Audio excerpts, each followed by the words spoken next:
Recording शुरू करो। लो doctor साहब बंद 255 पढ़ना दसी। पहली लाइन दस दियो ना जी सईद साहब। हाँ जी, टिले जाए के जोगी ते हथ जोड़े सानू अपना करो फकीर साईं। टिले जाए के जोगी थे हथ जोड़े सानू अपना करो फकीर साईं। तेरे दर्श दीदार दे वेखने नू आया देश परदेश में चीर साईं। मतलब तेरे दीदार लई दीदार जिहड़ा है वो किसे पाक चीज दा कीता जांदा है ते जिहड़ा जोगी है वो एक पाक चीज है ओदा दर्श करना है दीदार करना है दे वेखने नू आया देश परदेश में चीर साईं। मतलब ये है कि मैं जो भी जल्दी वाला रास्ता हो सकता सी ते जिन्नी भी जल्दी हो सकती सी उन्नी जल्दी मैं इत्थे पहुंच गया। सिदक धार के नाल यकीन आया असी चेलड़े ते तुसी पीर साईं। मैं ते अपने वालों अपना बिलीफ पक्का करके आया सिदक धार के ते पूरी डिटरमिनेशन दे नाल आए हैं। बादशाह सच्चा रब आलमा दा फकर उस दे हैं वजीर साईं।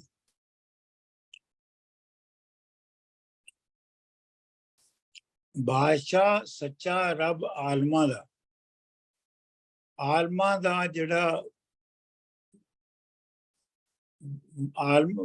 आलमा दा जिहड़ा है वो रब जिहड़ा वो बादशाह है ते बादशाह दे दरबार दे विच तुसी ओदे वजीर हो।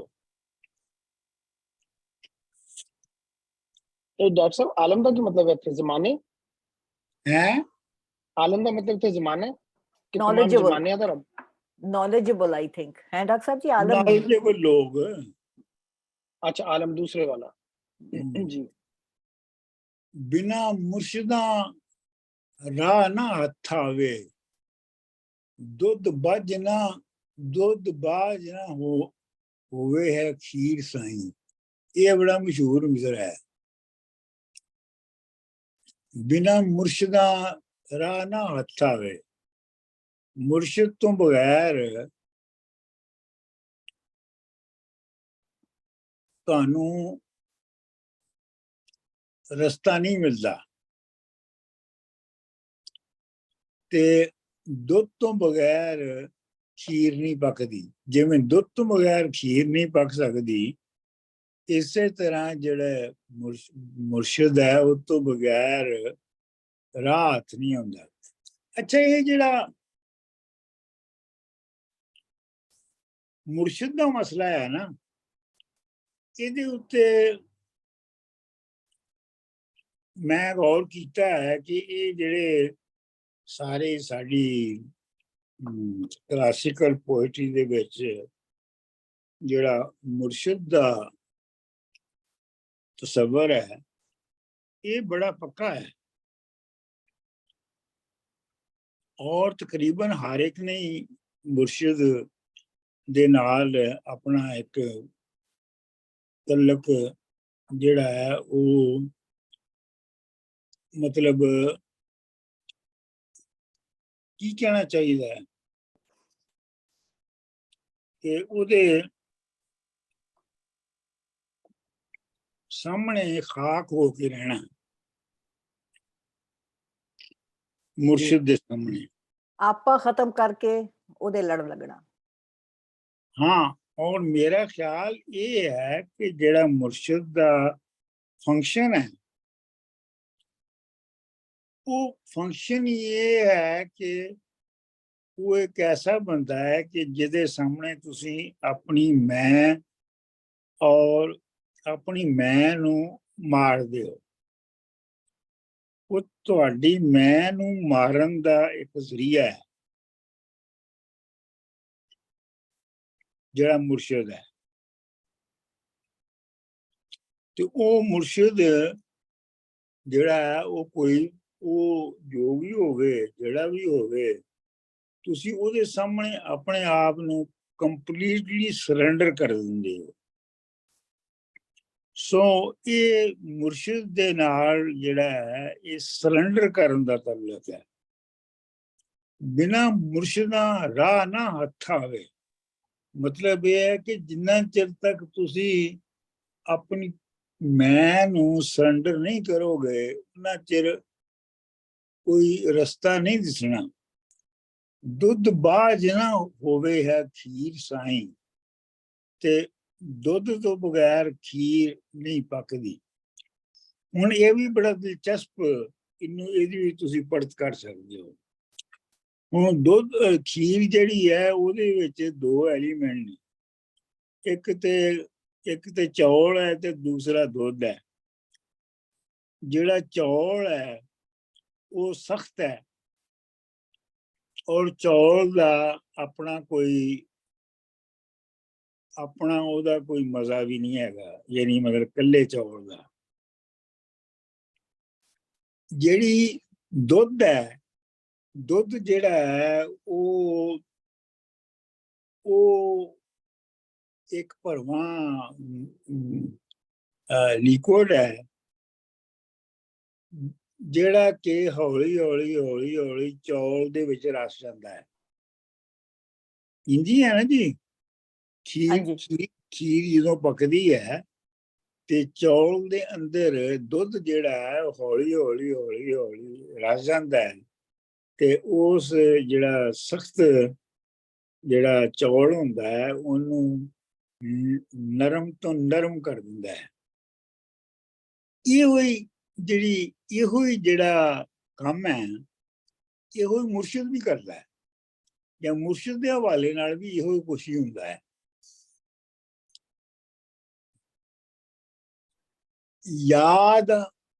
ਯਾਦ ਹੱਕ ਦੀ ਸਬਰ ਤਸਲੀਮ ਨਹਿਚਾ, ਤੁਸਾਂ ਜੱਗ ਦੇ ਨਾਲ ਕੀ ਸੀਰ ਸਾਈਂ।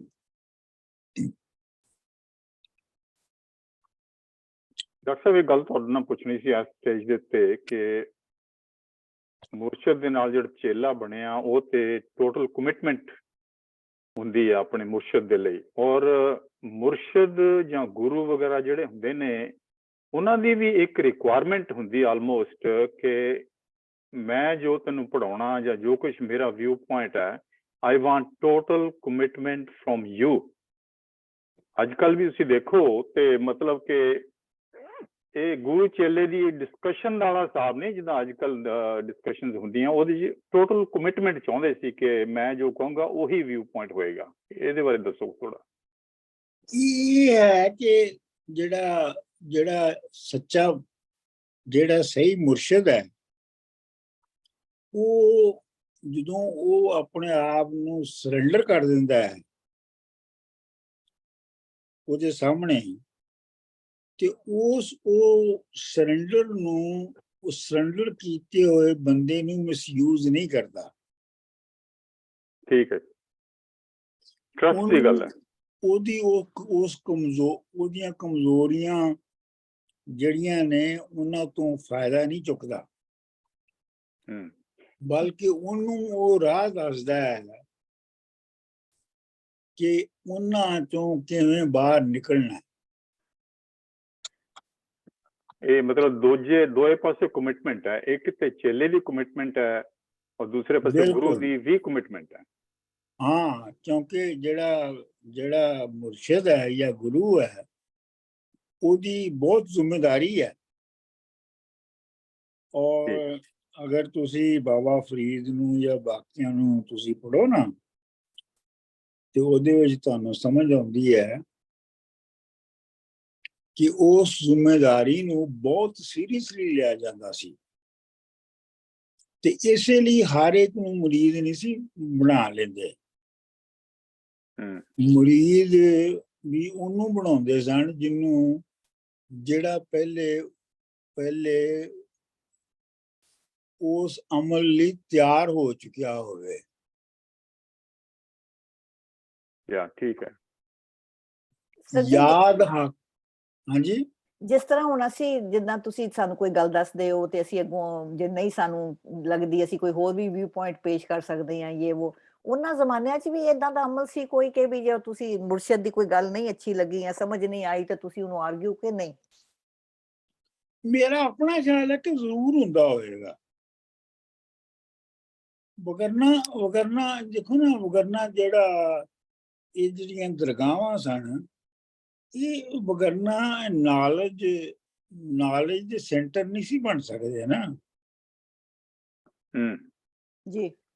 ਤੇ ਵੈਸੇ ਤੇ ਕਿਹਾ ਜਾਂਦਾ ਹੈ ਕਿ ਬਾਬਾ ਫਰੀਦ ਕੋਲ ਲੋਕ ਬਹੁਤ ਦੂਰ ਦੂਰ ਤੋਂ ਆਉਂਦੇ ਸਨ ਅਰਬੀ ਦੇ ਮਸਾਇਲ ਦੇ ਉੱਤੇ ਬਹਿਸ ਕਰਨ ਲਈ। ਅਰਬੀ ਦੇ ਮਸਾਇਲ ਮਾਨਾ? ਅਰਬੀ ਦੇ ਪ੍ਰੋਬਲਮਸ। ਜ਼ਬਾਨ ਦੇ ਕਿ ਮੁਲਕ ਦੇ? ਅਰਬ ਦੇ? ਨਹੀਂ, ਜ਼ਬਾਨ ਦੇ। ਅੱਛਾ ਜੀ। ਉਹਨਾਂ ਦੀ ਦਰਗਾਹ ਤੇ ਅਰਬੀ ਬੋਲੀ ਜਾਂਦੀ ਸੀ। ਠੀਕ ਹੈ ਸਰ ਜੀ। ਯਾਦ ਹੱਕ ਦੀ ਸਬਰ ਤਸਲੀਮ ਨੇਚਾ, ਹੱਕ ਦੀ ਯਾਦ ਰੱਖਣੀ ਹੈ ਤੇ ਤਸੱਲੀ ਨੂੰ, ਨੇਚਾ ਦਾ ਮਤਲਬ ਹੈ ਤਸੱਲੀ, ਤੇ ਤਸੱਲੀ ਨੂੰ ਮੰਨ ਲੈਣਾ ਹੈ, ਤਸਲੀਮ ਕਰ ਲੈਣਾ। ਤੁਸਾਂ ਜੱਗ ਦੇ ਨਾਲ ਕੀ ਸੀਰ ਸਾਈਂ, ਤੁਹਾਡਾ ਜੱਗ ਦੇ, ਤੁਹਾਡੀ ਦੁਨੀਆ ਦੇ ਨਾਲ ਕੋਈ ਰਿਸ਼ਤਾ ਨਹੀਂ ਹੈਗਾ। ਕੋਈ ਮਾਮੂਲੀ ਜਿਹਾ ਵੀ ਮੁਤਲਕ ਨਹੀਂ ਹੈਗਾ। ਇੰਟਰੈਕਸ਼ਨ ਨਹੀਂ ਤੁਹਾਡੀ ਕੋਈ ਹੈ, ਤੁਹਾਡੀ ਕੋਈ ਇੰਟਰੈਕਸ਼ਨ ਨਹੀਂ ਵਰਲਡ ਦੇ ਨਾਲ, ਦੁਨੀਆ ਨਾਲ। ਸਾਂਝ ਨਹੀਂ, ਸੀਰ ਹੁੰਦੀ। ਆਹੋ, ਸਾਂਝ ਤੁਸੀਂ ਕਹਿ ਲਓ, ਲੇਕਿਨ ਜਿਹੜੀ ਸੀਰ ਹੁੰਦੀ ਹੈ ਨਾ, ਸੀਰ ਦਾ ਲਫ਼ਜ਼ ਪੰਜਾਬੀ 'ਚ ਇਹਨਾਂ ਮਾਇਨਿਆਂ 'ਚ ਵਰਤਿਆ ਜਾਂਦਾ ਹੈ ਕਿ ਜੇ ਪਾਣੀ ਦਾ ਨਾਲਾ ਹੈ ਨਾ, ਤਾਂ ਉਹਦੇ ਵਿੱਚੋਂ ਕਿਤੋਂ ਇੱਕ ਛੋਟੀ ਜਿਹੀ ਮੋਰੀ, ਖੁਫੀਆ ਜਿਹੀ ਮੋਰੀ ਨਿਕਲ ਕੇ ਉੱਥੋਂ ਪਾਣੀ ਨਿਕਲ ਜਾਏ ਤੇ ਉਹ ਸੀਰ, ਉਹਨੂੰ ਕਹਿੰਦੇ ਸੀਰ ਪੈ ਗਈ ਹੈ। ਉਹ ਆਈ ਸੀ ਜਿਹਨੂੰ ਸੀਰਾਂ ਫੁੱਟਦੀਆਂ ਕਹਿੰਦੇ ਨੇ, ਸੀਰਾਂ ਫੁੱਟਦੀਆਂ। ਠੀਕ ਹੈ ਨਾ। ਤੇ ਪਾਣੀ ਦੀਆਂ ਵਿੱਚੋਂ ਧਾਰਾਂ ਜਿਹੀਆਂ ਨਿਕਲਦੀਆਂ ਨੇ। ਇਹ ਹੈ ਕਿ ਤੁਹਾਡਾ ਉਹ ਤਲਕ ਵੀ ਨਹੀਂ ਹੈ ਤੁਹਾਡਾ ਦੁਨੀਆ ਦੇ ਨਾਲ। ਸਰ ਜੀ, ਫਿਰ ਸੀਰੀ ਲਫ਼ਜ਼ ਜਿਹੜਾ ਜ਼ਮੀਨ ਦੀ ਜਿਹੜੇ ਸੀਰੀ ਹੁੰਦੇ ਨੇ, ਉਹ ਮੇਰੇ ਖਿਆਲ 'ਚ ਇੱਥੋਂ ਹੀ ਨਿਕਲਿਆ ਕਿ ਛੋਟਾ ਜਿਹਾ ਹਿੱਸਾ, ਕੋਈ ਛੋਟੀ ਜੀ ਚੀਜ਼। ਹਾਂਜੀ, ਬਿਲਕੁਲ ਬਿਲकुल ਬਿਲकुल। डॉक्टर साहब एक फनी कमेंट है, क्या सीर का लफ्ज नक्सीर तो निकला जिवें बच्चे की नक्सीर फुट गई? हाँ, तो नक्सीर भी तो हुई है ना। माय गुडनेस, पहली बारी आज पहली बारी समझ लगी। Very funny, very strange. Thank you. मेरा नक्सीर भी नक विचों ब्लड दी ਜਿਹੜੀ ਧਾਰੀ ਨਿਕਲਦੀ ਆ, ਉਹ ਨਕਸੀਰ ਹੈ। मेरा मां ना बाप ना साक कोई, चाचा ताया ना भैन ना, चाचा ताया ना भैन ना वीर, नहीं इस तो पहले एक मिसरा सी, फकर कुल जहान दा आसरा है, ताबे फकर दे पीर ते मीर साईं। जेड़ा फकर है वो सारे जहान दा सपोर्टर है। ये जिन्ने भी पीर ते मीर जिन्ने बने फिरदे ने, ये सब ਉਹਦੇ ਤਾਬੇ ਹੁੰਦੇ ਨੇ, ਉਹਦੇ ਹੁਕਮ ਦੇ ਵਿੱਚ ਹੁੰਦੇ ਨੇ। ਕਿਹੜੀ ਹਸਤੀ ਦੀ ਗੱਲ ਹੋਈ ਡਾਕਟਰ ਸਾਹਿਬ? ਇਹ ਯੂਨੀਵਰਸਲ ਹਸਤੀ ਦੀ ਗੱਲ ਹੋ ਰਹੀ ਹੈ, ਨੇਚਰ ਦੀ ਗੱਲ ਹੋ ਰਹੀ ਹੈ ਜੀ? ਫਕਰ ਕੁਲ ਜਹਾਨ ਦਾ ਆਸਰਾ ਹੈ, ਇਹ ਫਕਰ ਯੂਨੀਵਰਸਲ ਹਸਤੀ ਹੈ, ਯੂਨੀਵਰਸਲ ਲਾਜ਼ ਨੇ, ਕਿ ਅਸੀਂ ਕੀ ਇਹਨੂੰ ਅਪਰੋਪਰੀਏਟ ਨਹੀਂ ਸਮਝੀਏ? ਫਕਰ ਉਹ ਹੈ ਜਿਹੜਾ ਕਿ ਤੇ ਜਿਹੜੀਆਂ ਸ਼ਰਤਾਂ ਦਸੀਆਂ ਨੇ ਉਹਨਾਂ ਨੂੰ ਪੂਰੀਆਂ ਕਰ ਚੁੱਕਿਆ। ਮੁਰਸ਼ਦ ਯਾਦ ਹੱਕ ਦੀ ਸਬਰ ਤਸਲੀਮ ਲਹਿਚਾ। ਹਾਂ ਨਾਲ ਫਕਰ ਉਹ ਹੈ ਕਿ ਜਿਹਨੂੰ ਦੁਨਿਆਵੀ ਚੀਜ਼ਾਂ ਦੀ ਕੋਈ ਤਲਬ ਨਹੀਂ, ਜਿਹਨੂੰ ਉਹਦਾ ਜਿਹੜੀ ਦੁਨੀਆ ਦੇ ਨਾਲ ਜਿਹਦਾ ਮਾਮੂਲੀ ਤਲਕ ਵੀ ਨਹੀਂ ਰਹਿ ਗਿਆ। ਠੀਕ ਹੈ, ਅਸੀਂ ਮੁਰਸ਼ਦ ਕਹਿ ਸਕਦੇ ਹਾਂ ਇਸ ਕੰਟੈਕਸਟ ਵਿੱਚ। ਮੇਰਾ ਮਾਂ ਨਾ ਬਾਪ ਨਾ ਸਾਕ ਕੋਈ, ਚਾਚਾ ਤਾਇਆ ਨਾ ਭੈਣ ਨਾ ਨਾ ਵੀਰ ਸਾਈਂ। ਤੇ ਉਹ ਉਹਨੂੰ ਕਹਿੰਦਾ ਕਿ ਮੇਰਾ ਤੇ ਮਾਂ ਬਾਪ ਵੀ ਕੋਈ ਨਹੀਂ ਹੈ, ਤੇ ਬਾਕੀ ਸਾਕ ਤੇ ਭੈਣਾਂ ਤੇ ਭਰਾ ਵੀ ਕੋਈ ਨਹੀਂ ਹੈ, ਕਿਉਂਕਿ ਉਹਨਾਂ ਨੂੰ ਉਹ ਛੱਡ ਚੁੱਕਿਆ ਹੈ, ਉਹਨਾਂ ਨੂੰ ਉਹ ਨਹੀਂ ਕਰਦਾ, ਤੇ ਇਸ ਵਾਸਤੇ ਉਹ ਉਹਦੇ ਵਾਸਤੇ ਐਗਜ਼ਿਸਟ ਹੀ ਨਹੀਂ ਕਰਦੇ। ਦੁਨੀਆ ਵਿੱਚ ਹਾਂ ਬਹੁਤ ਉਦਾਸ ਹੋਇਆ, ਪੈਰੋਂ ਸਾਡਿਓਂ ਲਾ ਜ਼ੰਜੀਰ ਸਾਈਂ।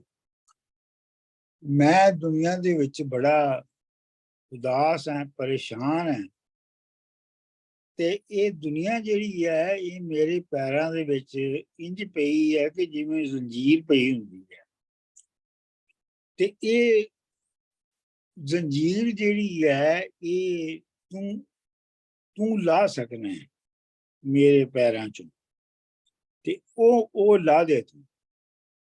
ਤੈਨੂੰ ਛੱਡ ਕੇ ਜਾਂ ਮੈਂ ਹੋਰ ਕਿਸਥੇ, ਨਜ਼ਰ ਆਮਨਾ ਹੈ ਜ਼ਾਰਾ ਪੀਰ ਸਾਈਂ। ਇਹ ਤਾਂ ਸਾਫ਼ ਹੀ ਹੈਗਾ ਕਿ ਤੂੰ ਮੈਨੂੰ ਜ਼ਾਰਾ ਪੀਰ ਨਜ਼ਰ ਆ ਰਿਹਾ ਹੈ, ਤੇ ਮੈਂ ਤੈਨੂੰ ਛੱਡ ਕੇ ਹੋਰ ਕਿਹੜੇ ਪਾਸੇ ਤੇ ਜਾਵਾਂ।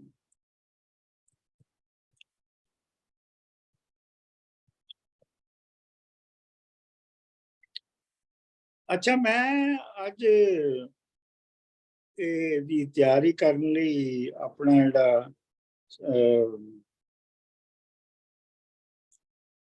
ਵਾਰਸਨਾਮਾ ਹੈ ਉਹਨੂੰ ਪੜ੍ਹ ਰਿਹਾ ਸਾਂ ਸਾਰੇ ਨੂੰ, ਮਤਲਬ ਇਹਨਾਂ ਬੰਦਾਂ ਨੂੰ, ਤੇ ਮੇਰਾ ਇਹ ਖਿਆਲ ਹੈ ਕਿ ਜੋ ਅਸੀਂ ਕਲਾਸ 'ਚ ਪੜ੍ਹਨੇ ਹੈ ਉਹਦੇ ਵਿੱਚ ਕੋਈ 50% ਉਹ ਕਵਰ ਹੁੰਦਾ ਹੈ, ਤੇ 50% ਕਵਰ ਨਹੀਂ ਹੋ ਰਿਹਾ ਜਿਹੜਾ ਕਿ ਕਿਤਾਬ 'ਚ ਲਿਖਿਆ ਹੈ।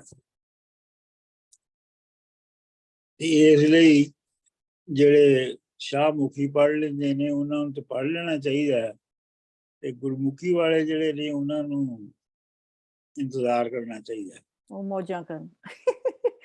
ਸਰ ਜੀ ਜਿਹੜਾ ਜਿਓਗ੍ਰਾਫੀਕਲ ਪਰਸਪੈਕਟਿਵ ਹੈ, ਨਹੀਂ ਸਾਨੂੰ ਵੀ ਫਾਇਦਾ ਹੁੰਦਾ, ਕਿਉਂਕਿ ਫਿਰ ਸਾਨੂੰ ਆਪ ਮਗਜ ਮਾਰਨਾ ਪੈਂਦਾ ਨਾ, ਸਾਡੇ ਸਾਹਮਣੇ ਆ ਨਹੀਂ ਜਾਂਦਾ ਪੱਕਾ ਪਕਾਇਆ। ਆਹੋ ਸਰ ਜੀ ਜਿਹੜਾ ਥੋੜਾ ਜਿਹਾ ਜਿਓਗ੍ਰਾਫੀਕਲ ਪਰਸਪੈਕਟਿਵ ਦੱਸਿਆ ਜੀ, ਮੈਨੂੰ ਪਤਾ ਨਹੀਂ ਹੈਗਾ ਕਿ ਵੀ ਜੋਗੀ ਟਿੱਲਾ ਤੋਂ ਕਿੰਨੀ ਦੂਰ ਗਿਆ, ਉਹ ਆਪਣੇ ਉੱਥੋਂ ਨਿਕਲ ਕੇ ਕਿੰਨੀ ਦੂਰ ਗਿਆ ਇਹ ਨਿਕਲ ਕੇ ਆਪਣੇ ਘਰੋਂ, ਮਤਲਬ ਕਿ ਸਿਆਲ ਤੋਂ ਨਿਕਲ ਕੇ ਜਦ ਗਿਆ ਹੈ, ਮਤਲਬ was it a difficult path ਕਿ ਉਹ ਨਹੀਂ ਅੱਜ ਤੁਰਿਆ ਤੇ 4 ਘੰਟਿਆਂ ਨੂੰ ਪਹੁੰਚ ਗਿਆ?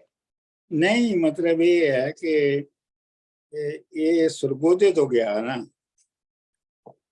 ਹਾਂਜੀ, ਇਹ ਸਰਗੋਦੇ ਤੋਂ ਜੇਹਲਮ ਗਿਆ। ਤੇ ਦੂਰ ਹੈ?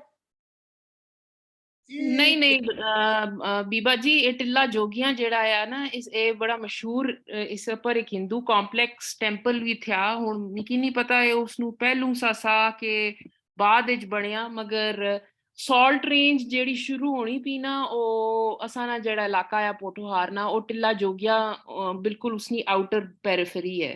ਤੇ ਇਹ ਕੋਈ ਉਹ ਪੁੱਛ ਰਹੇ ਨੇ ਕਿ ਡਿਸਟੈਂਸ ਕਿੰਨਾ ਹੋਏਗਾ, ਮਤਲਬ ਕਿ ਔਖਾ ਪੈਂਦਾ?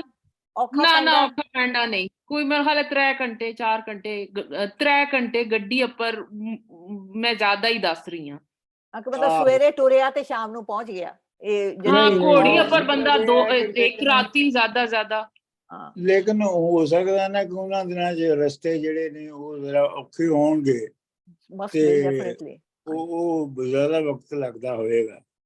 ਲੇਕਿਨ ਉਹ ਸਰਗੋਦੇ ਤੋਂ ਜਾਂ ਆਪਣਾ ਤੁਸੀਂ ਸਮਝ ਲਓ ਝੰਗ ਤੋਂ ਜੇਲਮ ਗਿਆ ਆ। ਤੇ ਇੱਕ ਜਿਹੜਾ ਸਰ ਜੀ ਇੱਥੇ ਹੈਗਾ ਹੈ, ਦੁੱਧ ਬਾਝ ਨਾ ਹੋਵੇ ਹੈ ਖੀਰ ਸਾਈਂ, ਤੇ ਮਤਲਬ ਕਿ ਇਹਦੇ ਚ ਇਹ ਵੀ ਉਹ ਇਸ਼ਾਰਾ ਦੇ ਰਿਹਾ ਹੈ ਕਿ ਮੈਂ ਉਸ ਚੌਲ ਵਰਗਾ ਆ ਜਿਹਦਾ ਆਪਣਾ ਕੋਈ ਹੁਣ ਇਸ ਵਕਤ ਬਿਲਕੁਲ ਇੱਕ ਇੱਕ ਚੀਜ਼ ਐਸੀ ਹੈ ਕਿ ਤੁਸੀਂ ਮੈਨੂੰ ਜਿਹੜੇ ਮਰਜ਼ੀ ਤੁਸੀਂ ਸਵਾਦ ਚ ਪਾ ਲਓ, ਜਿਹੜੇ ਮਰਜ਼ੀ ਰੰਗ ਚ ਮੈਨੂੰ ਤੁਸੀਂ ਪਾ ਲਓ। ਬਿਲਕੁਲ, ਮਤਲਬ ਤੁਹਾਡੇ ਬਗੈਰ ਉਹਦੇ ਚ ਸਵਾਦ ਨਹੀਂ ਆਉਣਾ। ਹਾਂ। ਅੱਛਾ ਜੀ, ਨਾਥ ਵੇਖ ਕੇ ਬਹੁਤ ਮਲੂਕ ਚੰਚਲ, ਅਹਿਲ ਤਬਾ ਤੇ ਸੋਹਣਾ ਛੈਲ ਮੁੰਡਾ।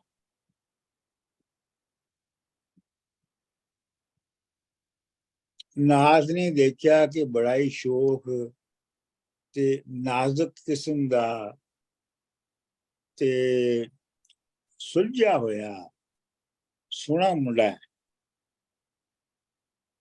ਕੋਈ ਹੁਸਨ ਦੀ ਖਾਨ ਹੁਸ਼ਨਾਕ ਸੁੰਦਰ। ਉਹ ਇੰਝ ਹੈ ਕਿ ਜਿਵੇਂ ਕੋਈ ਹੁਸਨ ਦੀ ਕਾਨ ਹੋਵੇ।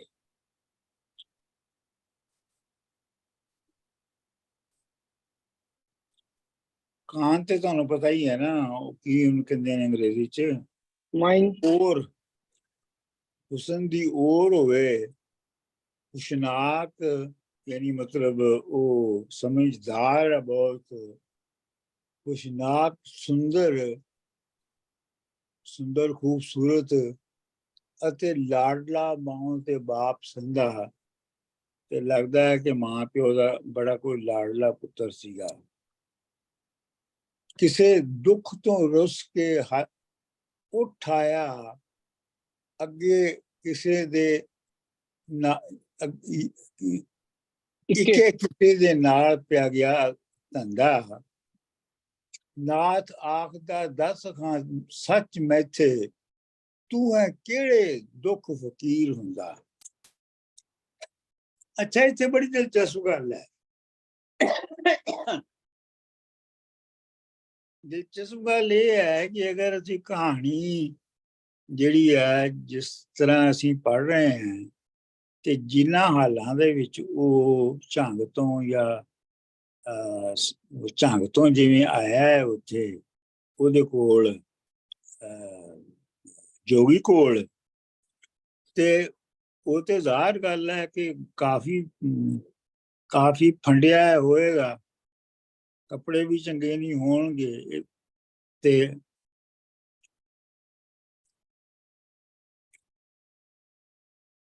ਕੋਈ ਖਾਸ ਉਹਦੀ ਕੋਈ ਸ਼ਕਲ ਵਕਲ ਵੀ ਨਹੀਂ ਨਿਕਲੀ ਹੋਈ ਹੋਏਗੀ। ਲੇਕਿਨ ਬਾਰਿਸ਼ਾ ਜਿਹੜਾ ਹੈ ਉਹ ਤੁਹਾਨੂੰ ਪਤਾ ਕਿ ਜਦੋਂ ਵੀ ਕਿਸੇ ਇੰਸਟੀਟਿਊਸ਼ਨ ਨੂੰ ਜਾਂ ਕਿਸੇ ਸਿਚੁਏਸ਼ਨ ਨੂੰ ਉਹਨੇ ਹਾਈਲਾਈਟ ਕਰਨਾ ਹੁੰਦਾ ਹੈ ਤੇ ਉਹਦੀ ਬਹੁਤ ਹੀ ਆਈਡੀਅਲ ਸ਼ਕਲ ਪਹਿਲੇ ਬਣਾ ਦਿੰਦਾ ਹੈ। ਜਿਵੇਂ ਮਸਜਿਦ ਦੀ ਉਹਨੇ ਬੜੀ ਆਈਡੀਅਲ ਸ਼ਕਲ ਬਣਾ ਦਿੱਤੀ ਸੀ, ਤੁਹਾਨੂੰ ਯਾਦ ਹੋਏਗਾ ਨਾ। ਜਾਂ ਜਿਵੇਂ ਤਖਤ ਹਜ਼ਾਰੇ ਦੀ ਜਿੱਥੋਂ ਗੱਲ ਸ਼ੁਰੂ ਹੋਈ ਸੀ, ਇੱਕ ਤਖਤ ਹਜ਼ਾਰਿਓਂ ਗੱਲ ਕੀ ਜਿੱਥੇ ਰਾਂਝਿਆਂ ਰੰਗ ਮਚਾਇਆ ਹੈ, ਫਿਰ ਮਸਜਿਦ ਬੈਤੁਲ ਹਕੀਕ ਆਹੀ ਵਗੈਰਾ ਵਗੈਰਾ। ਤੇ ਉਹ ਜਿਹੜਾ ਨਾ ਉਹ ਇੱਕ ਆਈਡੀਅਲ ਜਿਹੜੀ ਸੂਰਤ ਹੋ ਸਕਦੀ ਹੈ, ਉਹਨੂੰ ਪਹਿਲੇ ਉਹ ਤੁਹਾਡੇ ਸਾਹਮਣੇ ਘੜ ਦਿੰਦਾ ਹੈ। ਇਹਦੇ ਵਿੱਚ ਹੁਣ ਉਹ ਤੁਹਾਡੇ ਸਾਹਮਣੇ ਰਾਂਝੇ ਦਾ ਨਕਸ਼ਾ ਪੇਸ਼ ਕਰ ਰਿਹਾ ਹੈ ਕਿ ਜਿਹੜਾ ਕਿ ਇੱਕ ਖਾਂਦੇ ਪੀਂਦੇ ਘਰ ਦਾ ਇੱਕ ਬੜਾ ਹੀ ਫੈਸ਼ਨੇਬਲ ਮੁੰਡਾ ਹੈ, ਕਿਉਂਕਿ ओरिजिनली तो है ना, मतलब ਹੁਣ ਇਸ ਵੇਲੇ ਸ਼ਾਇਦ ਨਹੀਂ ਹੋਏਗਾ, ਲੇਕਿਨ ओरिजिनली तो है ना। ਇੱਕ ਗੱਲ। ਦੂਜੀ ਗੱਲ ਇਹ ਹੈ ਕਿ ਬਾਰਿਸ਼ਾਹ ਨੇ ਜਿਵੇਂ ਹੀਰ ਦੀ ਤਾਰੀਫ ਕੀਤੀ ਹੈ ਨਾ, ਇੱਕ ਡੇਢ ਦੋ ਬੰਦਾਂ 'ਚ, ਇਵੇਂ ਰਾਂਝੇ ਦੀ ਕਿਤੇ ਤਾਰੀਫ ਨਹੀਂ ਕੀਤੀ ਉਹਨੇ। ਤੇ ਇਹੋ ਜਿਹੇ ਬੰਦਾਂ ਦੇ ਇਸ਼ਾਰਿਆਂ ਦੇ ਵਿੱਚ ਉਹਨੇ ਇਹ ਦੱਸਣ ਦੀ ਕੋਸ਼ਿਸ਼ ਕੀਤੀ ਹੈ ਕਿ ਰਾਂਝਾ ਵੀ ਬਹੁਤ ਸੋਹਣੀ ਸ਼ਕਲ ਦਾ ਸੀ। ਮਤਲਬ ਉਹ ਹਸੀਨ ਸੀ, ਉਹ ਵੀ ਸਿਰਫ ਹੀਰ ਹੀ ਹਸੀਨ ਨਹੀਂ ਸੀ ਹੈਗੀ, ਰਾਂਝਾ ਵੀ ਹਸੀਨ ਸੀ। ਹਾਂਜੀ, ਮੈਂ ਡਾਕਟਰ ਸਾਹਿਬ ਇੱਕ ਕੁਐਸਚਨ ਪੁੱਛਣਾ ਜੀ। ਇੱਕ ਜਨਰਲ ਕੁਐਸਚਨ ਹੈ, ਇਹ ਪਤਾ ਨਹੀਂ ਕਿ ਅਪਰੋਪਰੀਏਟ ਟਾਈਮ ਹੈ ਇਸ ਬਾਰੇ ਪੁੱਛਣ ਦਾ ਜਾਂ ਨਹੀਂ, ਕਿ ਨਾਥ ਦੀ ਨਜ਼ਰ ਜਿਹੜੀ ਹੈ ਇਸ ਵੇਲੇ ਜਾਂ ਉਹਦੀ ਆਬਜ਼ਰਵੇਸ਼ਨ ਹੈ ਰਾਂਝੇ ਬਾਰੇ ਬਹੁਤ ਮਲੂਕ, ਚੰਚਲ, ਸੋਹਣਾ, ਸ਼ੈਲ ਸੁਣ। ਸੋ ਜਨਰਲ ਕੁਐਸਚਨ ਹੈ, ਨਾਟ ਸਪੈਸੀਫਿਕ ਇਹਦੇ ਬਾਰੇ, ਕਿ ਉਸ ਜ਼ਮਾਨੇ ਦੇ ਵਿੱਚ ਇਹਨਾਂ ਡੇਰਿਆਂ ਦੇ ਵਿੱਚ ਜਿੱਥੇ ਬੰਦੇ ਹੀ ਬੰਦੇ ਰਹਿੰਦੇ ਨੇ, ਹੋਮੋਸੈਕਸ਼ੁਅਲਿਟੀ ਦੀ ਸਿਚੁਏਸ਼ਨ ਬਾਰੇ ਗੱਲ ਕਰੋ, ਕੋਈ ਥੋੜੀ ਉਹਦੇ ਬਾਰੇ ਹੈ ਸਾਨੂੰ ਕੁਝ ਪਤਾ? ਉਹ ਦੇਖੋ ਨਾ, ਉਹ ਜਦੋਂ ਅੱਗੇ ਹੁਣ ਤੁਸੀਂ ਚੱਲੋਗੇ ਨਾ ਕਹਾਣੀ 'ਚ, ਤੇ ਜਦੋਂ ਉਹ ਜੋਗੀ ਉਹਨੂੰ ਯੋਗ ਦੇਣ ਦੀ ਕੋਸ਼ਿਸ਼ ਕਰੇਗਾ, ਤੇ ਉਹ ਜਿਹੜੇ ਜੋਗੀ ਦੇ ਬਾਕੀ ਚੇਲੇ ਨੇ ਉਹ ਉਹਦੇ ਤੇ ਇਹੋ ਹੀ ਇਲਜ਼ਾਮ ਲਾਉਣਗੇ ਨਾ ਕਿ ਰਾਂਝਾ ਸੋਹਣਾ ਸੀ ਤੇ ਤੁਹਾਨੂੰ ਪਹਿਲੇ ਜੋੜ ਕੇ ਤੂੰ ਸੋਹਣਾ ਮੁੰਡਾ ਦੇਖ ਕੇ ਤੇ ਉਹਨੂੰ ਦੇਤੀ ਹੈ ਤੇ ਸਾਨੂੰ ਨਹੀਂ ਦਿੱਤੀ। ਇਹ ਇਸ਼ਾਰਾ ਹੀ ਹੈ ਨਾ, ਇਹ ਡਾਕਟਰ ਡੈਫੀਨਿਟ ਮੇਰੀ ਇਸ਼ਾਰਾ ਇੱਥੇ ਇਹ ਨਹੀਂ, ਮੈਂ ਕਹਿ ਰਿਹਾ ਇਸ਼ਾਰਾ ਹੀ ਹੈ ਨਾ। ਜਨਰਲ ਉਸ ਡੇਰਿਆਂ ਦੇ ਵਿੱਚ ਇਨ ਜਨਰਲ ਕੀ ਸਿਚੁਏਸ਼ਨ ਸੀ? ਜ਼ਰੂਰ ਹੁੰਦੀ ਹੋਏਗੀ, ਮਤਲਬ ਇਹ ਹੋਮੋਸੈਕਸੁਅਲਿਟੀ ਜ਼ਰੂਰ ਹੁੰਦੀ ਹੋਵੇਗੀ, ਕਿਉਂਕਿ ਜਿਹੜੇ ਮਿਸਾਲ ਦੇ ਤੌਰ ਤੇ ਸ਼ਾਹ ਹੁਸੈਨ ਓਪਨਲੀ ਗੇ ਸੀ। ਉਹੀ ਹੈ ਨਾ, ਬੰਦੇ ਹੀ ਬੰਦੇ ਆ, ਸ਼ਰਾਬਾਂ ਤੇ ਐਬ ਹੋਰ ਮਤਲਬ ਨਸ਼ੇ ਕਰਨੇ ਤੇ ਸਭ ਕੁਝ ਕਰਨਾ। This must be part of it. ਇੱਕ ਹੋਰ ਗੱਲ ਸਮਝ ਨਹੀਂ ਆਉਂਦੀ ਡਾਕਟਰ ਸਾਹਿਬ ਜੀ, ਕਿ ਉਹਨੇ ਜਦ ਇਹ ਇੱਕ ਪਹਿਲਾਂ ਵੀ ਬੰਦ ਚ ਇੱਕ ਆਇਆ ਆ ਕਿ ਵੀ ਉਹ ਦੁੱਧ ਦਾ ਪਾਲਿਆ ਹੋਇਆ ਚਿਕਨਾ ਤੇ ਇਹ ਉਹ 12 ਸਾਲ ਕੋਈ ਜਦ ਇਹ ਜਿਹੜਾ ਮਈਆਂ ਚਾਰਨ ਦਾ ਜਿਹੜਾ ਅਮਲ ਸੀ, ਇਹ this was a very hard job, right? ਤੁਸੀਂ ਇਹ ਹਮੇਸ਼ਾ ਕਹਿੰਦੇ ਕਿ ਬੜਾ ਮੁਸ਼ਕਲ ਕੰਮ ਸੀ ਜਿਹੜਾ ਇਹ ਸੀ। ਆਹੋ, ਤੇ ਫਿਰ ਹਾਊ ਕਮ ਕੇ ਵੀ ਹਾਲੇ ਉਹ ਚਿਕਨਾ ਹੀ ਸੀਗਾ ਤੇ ਉਹਦਾ ਜਿਸਮ ਮਲੂਕ ਸੀ ਤੇ ਚਿਕਨਾ ਸੀ ਤੇ ਇਹ ਉਹ। ਇੱਥੇ ਤਾਂ ਚਲੋ ਡਿਫਰੈਂਟ ਗੱਲ ਹੈ ਕਿ ਵੀ ਇਹ ਤੇ ਮੁਰਸ਼ਦ ਆ ਤੇ ਇਹ ਉਹਦੇ ਆਹੋ, ਲੇਕਿਨ ਜਦੋਂ ਮੱਝਾਂ ਚਾਰਦਾ ਸੀ ਤੇ ਉਹਨੂੰ ਚੂਰੀ ਵੀ ਖਾਣ ਨੂੰ ਮਿਲਦੀ ਸੀ ਤੇ ਦੁੱਧ, ਦਹੀਂ, ਉਹ ਵੀ ਸਾਰਾ ਕੁਝ ਬਹੁਤ ਬੜਾ ਆਮ ਸੀ ਨਾ ਉਹਦੇ ਕੋਲ। ਉਹ ਤਾਂ ਹੈ। ਡਾਕਟਰ ਸਾਹਿਬ ਉਹਨੂੰ ਉਹਦੀ ਤੇ ਕਮੀ ਨਹੀਂ ਸੀ ਨਾ ਹੈਗੀ, ਲੇਕਿਨ ਇਹ ਹੈ ਕਿ ਉਸ ਵੇਲੇ ਉਹਦੇ ਉਹਦੇ ਕੰਨਾਂ ਵਿੱਚ ਸੋਨੇ ਦੇ ਮੁੰਦਰੇ ਹੈ ਸਨ ਕਿ ਨਹੀਂ ਹੈ ਸਨ, ਇਹ ਗੱਲ ਜਿਹੜੀ ਹੈ ਇਹ ਸ਼ੱਕ ਵਾਲੀ ਹੈ।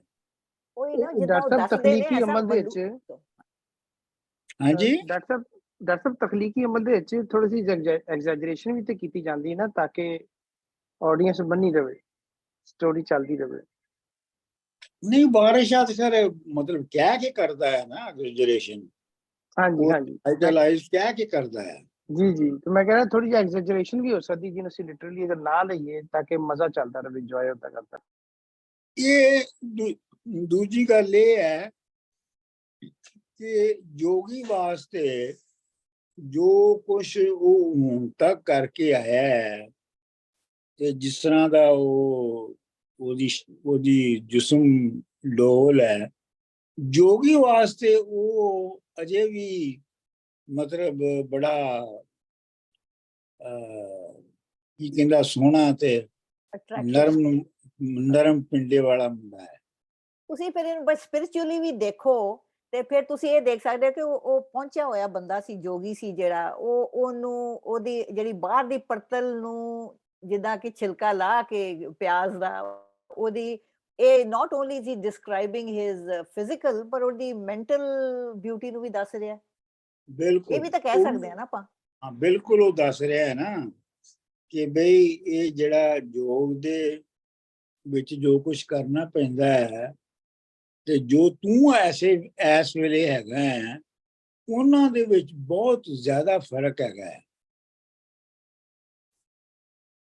ਤੇ ਉਹ ਸਹੀ ਗੱਲ ਹੈ ਕਿ ਉਹ ਛਿਲਕਾ ਲਾ ਕੇ ਦੱਸ ਰਿਹਾ ਕਿ ਤੂੰ ਇਸ ਤਰ੍ਹਾਂ ਦਾ ਹੈਗਾ। ਜੋਗੀ ਦੀ ਨਜ਼ਰ ਬੜੀ ਤੇਜ਼ ਹੈ ਡਾਕਟਰ ਸਾਹਿਬ, ਬਹੁਤ। ਹਾਂਜੀ, ਅੱਛਾ ਜੀ, ਅਗਲਾ ਬੰਦ। ਇਹ ਜੱਗ ਮੁਕਾਮ ਫਨਾ ਦਾ ਹੈ, ਸਭਾ ਰੇਤ ਦੀ ਕੰਧ ਇਹ ਜੀਵਨਾ ਹੈ। ਇਹ ਮੇਰੀ ਬੜੀ ਫੇਵਰੇਟ ਨੇ। ਇਹ ਜੱਗ ਮੁਕਾਮ ਫਨਾ ਦਾ ਹੈ, ਇੱਥੇ ਸਭ ਕੁਝ ਖਤਮ ਹੋ ਜਾਣਾ ਹੈ। ਸਭਾ ਰੇਤ ਦੀ ਕੰਧ ਇਹ ਜੀਵਨਾ ਹੈ। ਹੁਣ ਦੇਖੋ ਤੁਸੀਂ, ਪਹਿਲੀ ਗੱਲ ਤੇ ਹੈ ਕਿ ਰੇਤ ਦੀ ਕੰਧ ਬਣਦੀ ਹੀ ਨਹੀਂ ਹੈ, ਤੇ ਜੇ ਬਣ ਵੀ ਜਾਵੇ ਔਖੀਆਂ ਸੌਖੀਆਂ ਹੋ ਕੇ, ਤੇ ਉਹ ਮਾੜੀ ਜੀ ਹਵਾ ਚੱਲਣੀ ਹੈ ਤੇ ਉਹ ਢਹਿ ਜਾਣੀ ਹੈ। ਤੇ ਇਹ ਜੱਗ ਮੁਕਾਮ ਫਨਾ ਦਾ ਹੈ, ਸਭਾ ਰੇਤ ਦੀ ਕੰਧ ਇਹ ਜੀਵਣਾ ਹੈ। ਛਾਂ ਬੱਦਲਾਂ ਦੀ, ਉਮਰ ਬੰਦਿਆਂ ਦੀ, ਇਜ਼ਰਾਈਲ ਨੇ ਪਾੜਨਾ ਸੀਮਣਾ ਹੈ। ਇਹ ਜਿਹੜੀ ਬੰਦਿਆਂ ਦੀ ਉਮਰ ਹੈ ਇਸ ਜਹਾਨ ਦੇ ਉੱਤੇ, ਇਹ ਇੰਝ ਹੀ ਹੈ ਜਿਵੇਂ ਮੁਕਾਮੀ ਤੌਰ ਤੇ ਬੱਦਲ ਆ ਜਾਣ ਤਾਂ ਉਹਨਾਂ ਦੀ ਛਾਂ ਹੋਵੇ। 1 ਮਿੰਟ 'ਚ ਆਏ, ਉਹਨਾਂ ਦੀ ਛਾਂ ਹੋਈ, ਦੂਜੇ ਮਿੰਟ 'ਚ ਚਲੇ ਗਏ ਤੇ ਧੁੱਪ ਹੋ ਗਈ। ਤੇ ਬੰਦਿਆਂ ਦੀ ਉਮਰ ਵੀ ਇੰਝ ਹੀ ਹੈ ਇਸ ਯੂਨੀਵਰਸ ਦੇ ਵਿੱਚ। ਛਾਂ ਬੱਦਲਾਂ ਦੀ, ਉਮਰ ਬੰਦਿਆਂ ਦੀ, ਇਜ਼ਰਾਈਲ ਨੇ ਪਾੜਨਾ ਸੀਮਣਾ ਹੈ।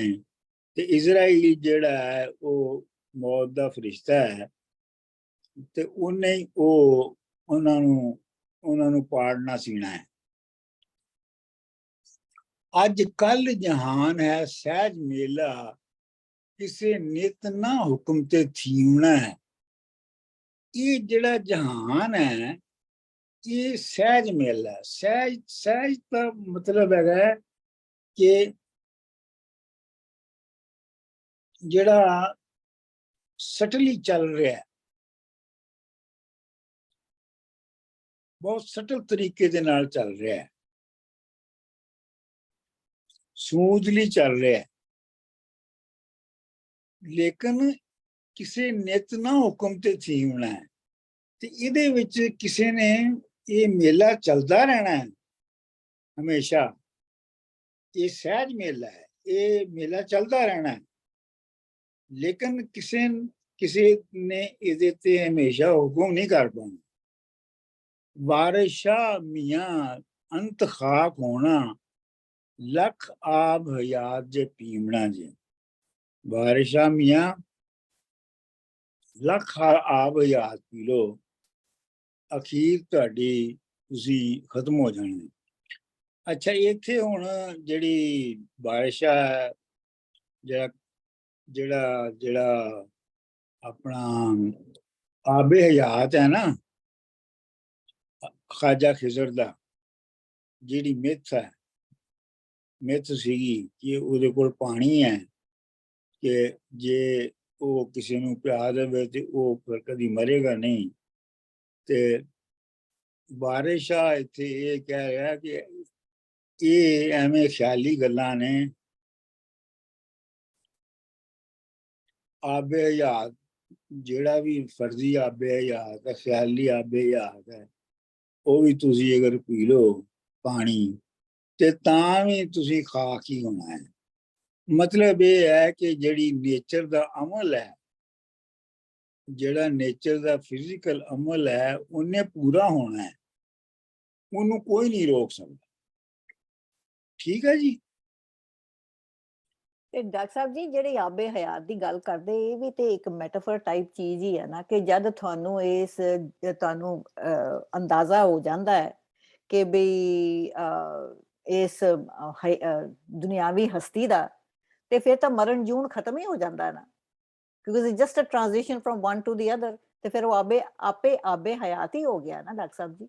ਨਾ ਮਰਨ ਦਾ ਕੋਈ, ਮਰਦਾ ਤੇ ਉਦੋਂ ਹੈ ਕਿ ਜਦ ਕੋਈ ਤੁਸੀਂ what I'm trying to say is ਕਿ ਵੀ ਜਦ ਤੁਹਾਨੂੰ ਦੁਨਿਆਵੀ ਹਸਤੀ ਦੀ ਜਿਹੜੀ ਹੈਗੀ ਆ ਚੱਲਣ ਦਾ ਪਤਾ ਲੱਗ ਜਾਂਦਾ। ਉਹ ਆਬੇ ਹਯਾਤ ਨਾਲ ਬੜੀਆਂ ਕਹਾਣੀਆਂ ਜੁੜੀਆਂ ਹੋਈਆਂ ਹਨ ਨਾ। ਹਾਂ, ਉਹ ਤਾਂ ਫਿਰ ਮੈਟਾਫੋਰਿਕਲੀ ਇਹ ਕਹਿ ਰਹੇ ਨੇ ਨਾ। ਉਹ ਕਹਾਣੀਆਂ ਜੁੜੀਆਂ ਹਨ ਕਿ ਜੀ ਉਹ ਸਿਕੰਦਰ ਵੀ ਆਬੇ ਹਯਾਤ ਲੱਭਦਾ ਰਿਹਾ ਤੇ ਪਤਾ ਨਹੀਂ ਕਿਹੜਾ ਜਿਹੜਾ ਸੀ ਉਹ ਆਬੇ ਹਯਾਤ ਲੱਭਦਾ ਰਿਹਾ। ਇੱਕ ਕ੍ਰਿਸਚੀਅਨ ਵੀ ਲੱਭਦੇ ਰਹੇ। ਕ੍ਰਿਸਚੀਅਨਸ ਦੇ ਵਿੱਚ ਵੀ ਇਹ ਆਬੇ ਹਯਾਤ ਦਾ ਬੜਾ ਹੈਗਾ ਆ। ਉਹ ਜਿਹੜਾ ਜੀਸਸ ਗੌਬਲੇਟ ਲੱਭਦੇ ਪਏ ਨੇ, ਜੀ ਤੁਹਾਡੀ ਜਿਹੜਾ ਲਾਸਟ ਸਪਰ ਪੀਤਾ ਸੀ। ਬਿਲਕੁਲ। ਸੋ ਪਰ ਮੈਨੂੰ ਇਹ ਲੱਗਦਾ ਕਿ ਆਬੇ ਹਯਾਤ ਤੇ ਆਪੇ ਹੋ ਗਿਆ। ਜੇ ਤੁਸੀਂ ਦੁਨਿਆਵੀ ਹਸਤੀ ਦੇ ਹੁਕਮ ਨੂੰ ਮੰਨ ਲਿਆ, ਉਹਦੇ ਚੱਲਣ ਨੂੰ, ਤੇ ਫਿਰ ਤਾਂ ਜੀਣ ਮਰਨ ਤੇ ਕੋਈ ਸ਼ੈ ਹੀ ਨਹੀਂ। ਹਾਂ, ਉਹ ਇੱਕ ਦੂਜਾ ਮਾਮਲਾ ਹੈ।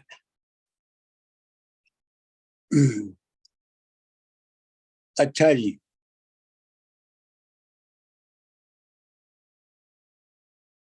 ਇਹਨੂੰ ਡਾਕਟਰ ਪੋਇਟਿਕਲੀ ਜੇ ਇਸ ਬੰਦ ਨੂੰ ਦੇਖੀਏ, ਇੰਨਾ ਟਾਈਟਲੀ ਐਨ ਕੰਟਰੋਲ ਕਰਕੇ ਇਹਦੇ 'ਚ ਫਿੱਟ ਕੀਤੇ ਨੇ ਲਫ਼ਜ਼ ਕਿ ਕਮਾਲ ਕੀਤੀ ਪਈ ਹੈ। ਇੱਕ ਵੱਡਾ ਖਿਆਲ 4 ਲਾਈਨਾਂ ਦੇ ਵਿੱਚ। ਬਿਲਕੁਲ ਐਨ ਬੱਝਿਆ ਹੋਇਆ ਖਿਆਲ ਹੈ। ਇੱਟਾਂ ਦੇ ਜਿੱਦਾਂ ਘਰ ਬਣਦੇ ਨਾ, ਐਨ ਜਿੱਥੇ ਇੱਟ ਲੱਗਣੀ ਉੱਥੇ ਲੱਗਣੀ, ਬਸ ਉੱਥੇ ਲੱਗਣੀ ਹੈ। ਮੈਂ ਵੈਸੇ ਦੂਜਿਆਂ ਦੇ ਵੀ ਕੋਟ ਕੀਤੇ ਨੇ ਇਹਦੇ ਵਿੱਚ ਇਸ ਮੌਜੂ ਤੇ। ਬਾਬਾ ਫਰੀਦ ਦਾ ਹੈਗਾ, ਜਿਸ ਦਿਹਾੜੇ ਧਨਵਰੀ ਸਾਹੇ ਲੈ ਲਿਖਾਏ, ਮਲਕ ਜੋ ਕੰਨੀ ਸੁਣੀ ਦਾ। ਅੱਗੇ ਪਤਾ ਨਹੀਂ ਕੀ ਹੈਗਾ, ਮੂੰਹ ਆਪਣਾ ਦਿਖਲਾਵੇ।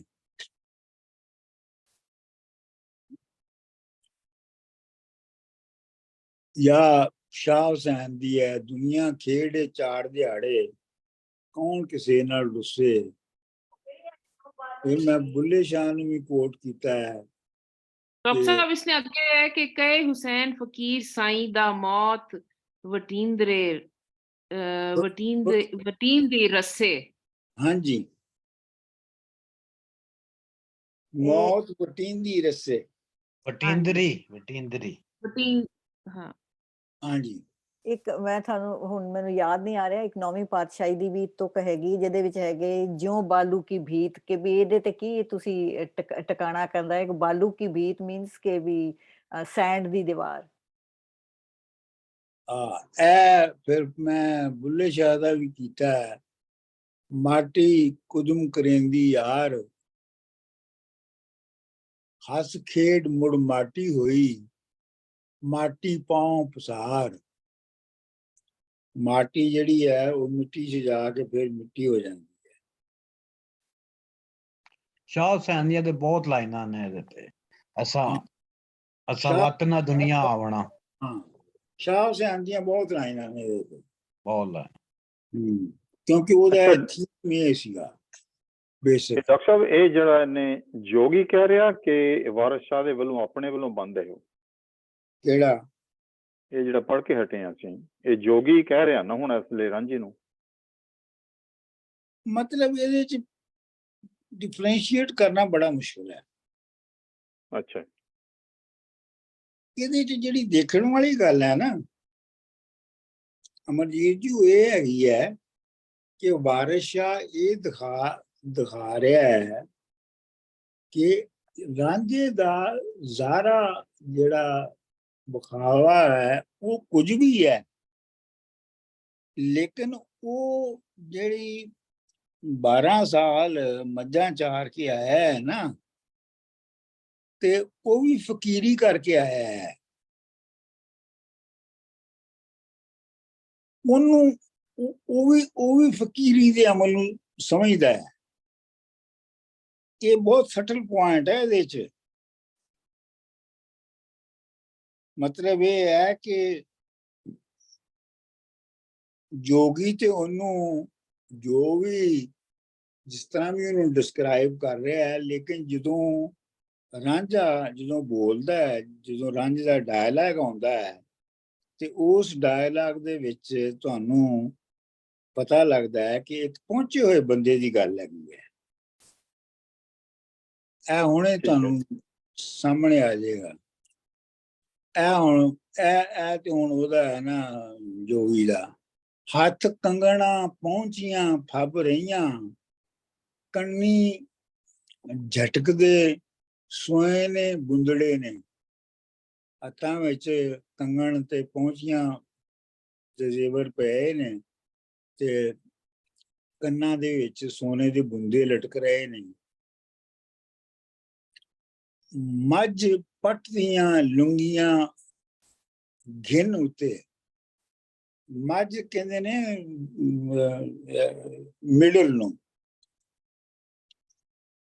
ਤੇ ਜਿਹੜੀ ਆਪਣਾ ਧੋਤੀ ਹੁੰਦੀ ਹੈ ਨਾ, ਜਿਹੜੀ ਲੁੰਗੀ ਹੁੰਦੀ ਹੈ, ਉਹਨੂੰ ਮਝਲੀ ਵੀ ਕਹਿੰਦੇ ਨੇ।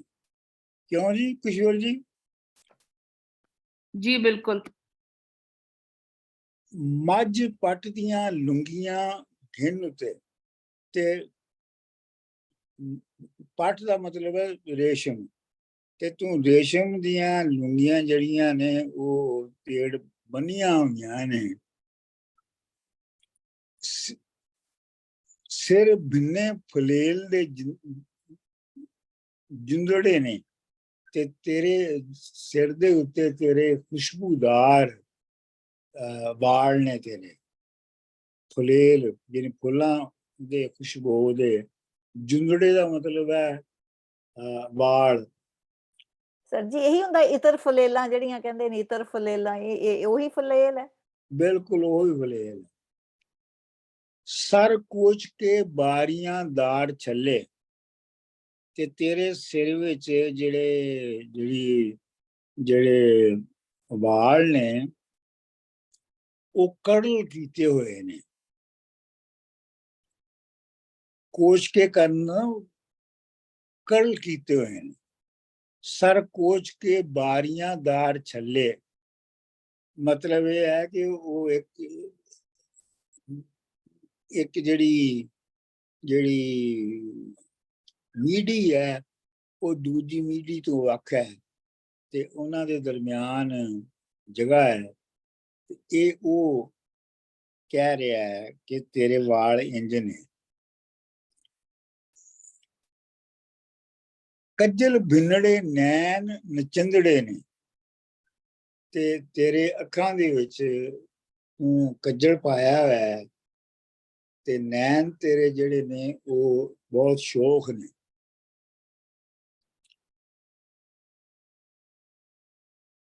ਖਾ ਪੈਣ ਫਿਰਨ ਸਿਰੋਂ ਮਾਪਿਆਂ ਦਿਓ, ਤੁਸਾਂ ਜੇ ਫਕੀਰ ਕਿਉਂ ਹੁੰਦੜੇ ਨੇ। ਤੁਸੀਂ ਮਾਂ ਪਿਓ ਹੈ, ਤੁਸੀਂ ਮਾਂ ਪਿਓ ਦੀ ਕਮਾਈ ਦੇ ਉੱਤੇ ਸਾਰਾ ਕੁਝ ਕਰਦੇ ਹੋ, ਤੁਹਾਨੂੰ ਤੁਹਾਡੇ ਘਰੇ ਬੰਦਿਆਂ ਨੂੰ ਕੀ ਲੋੜ ਹੈਗੀ ਹੈ ਫਕੀਰੀ ਕਰਨ ਦੀ?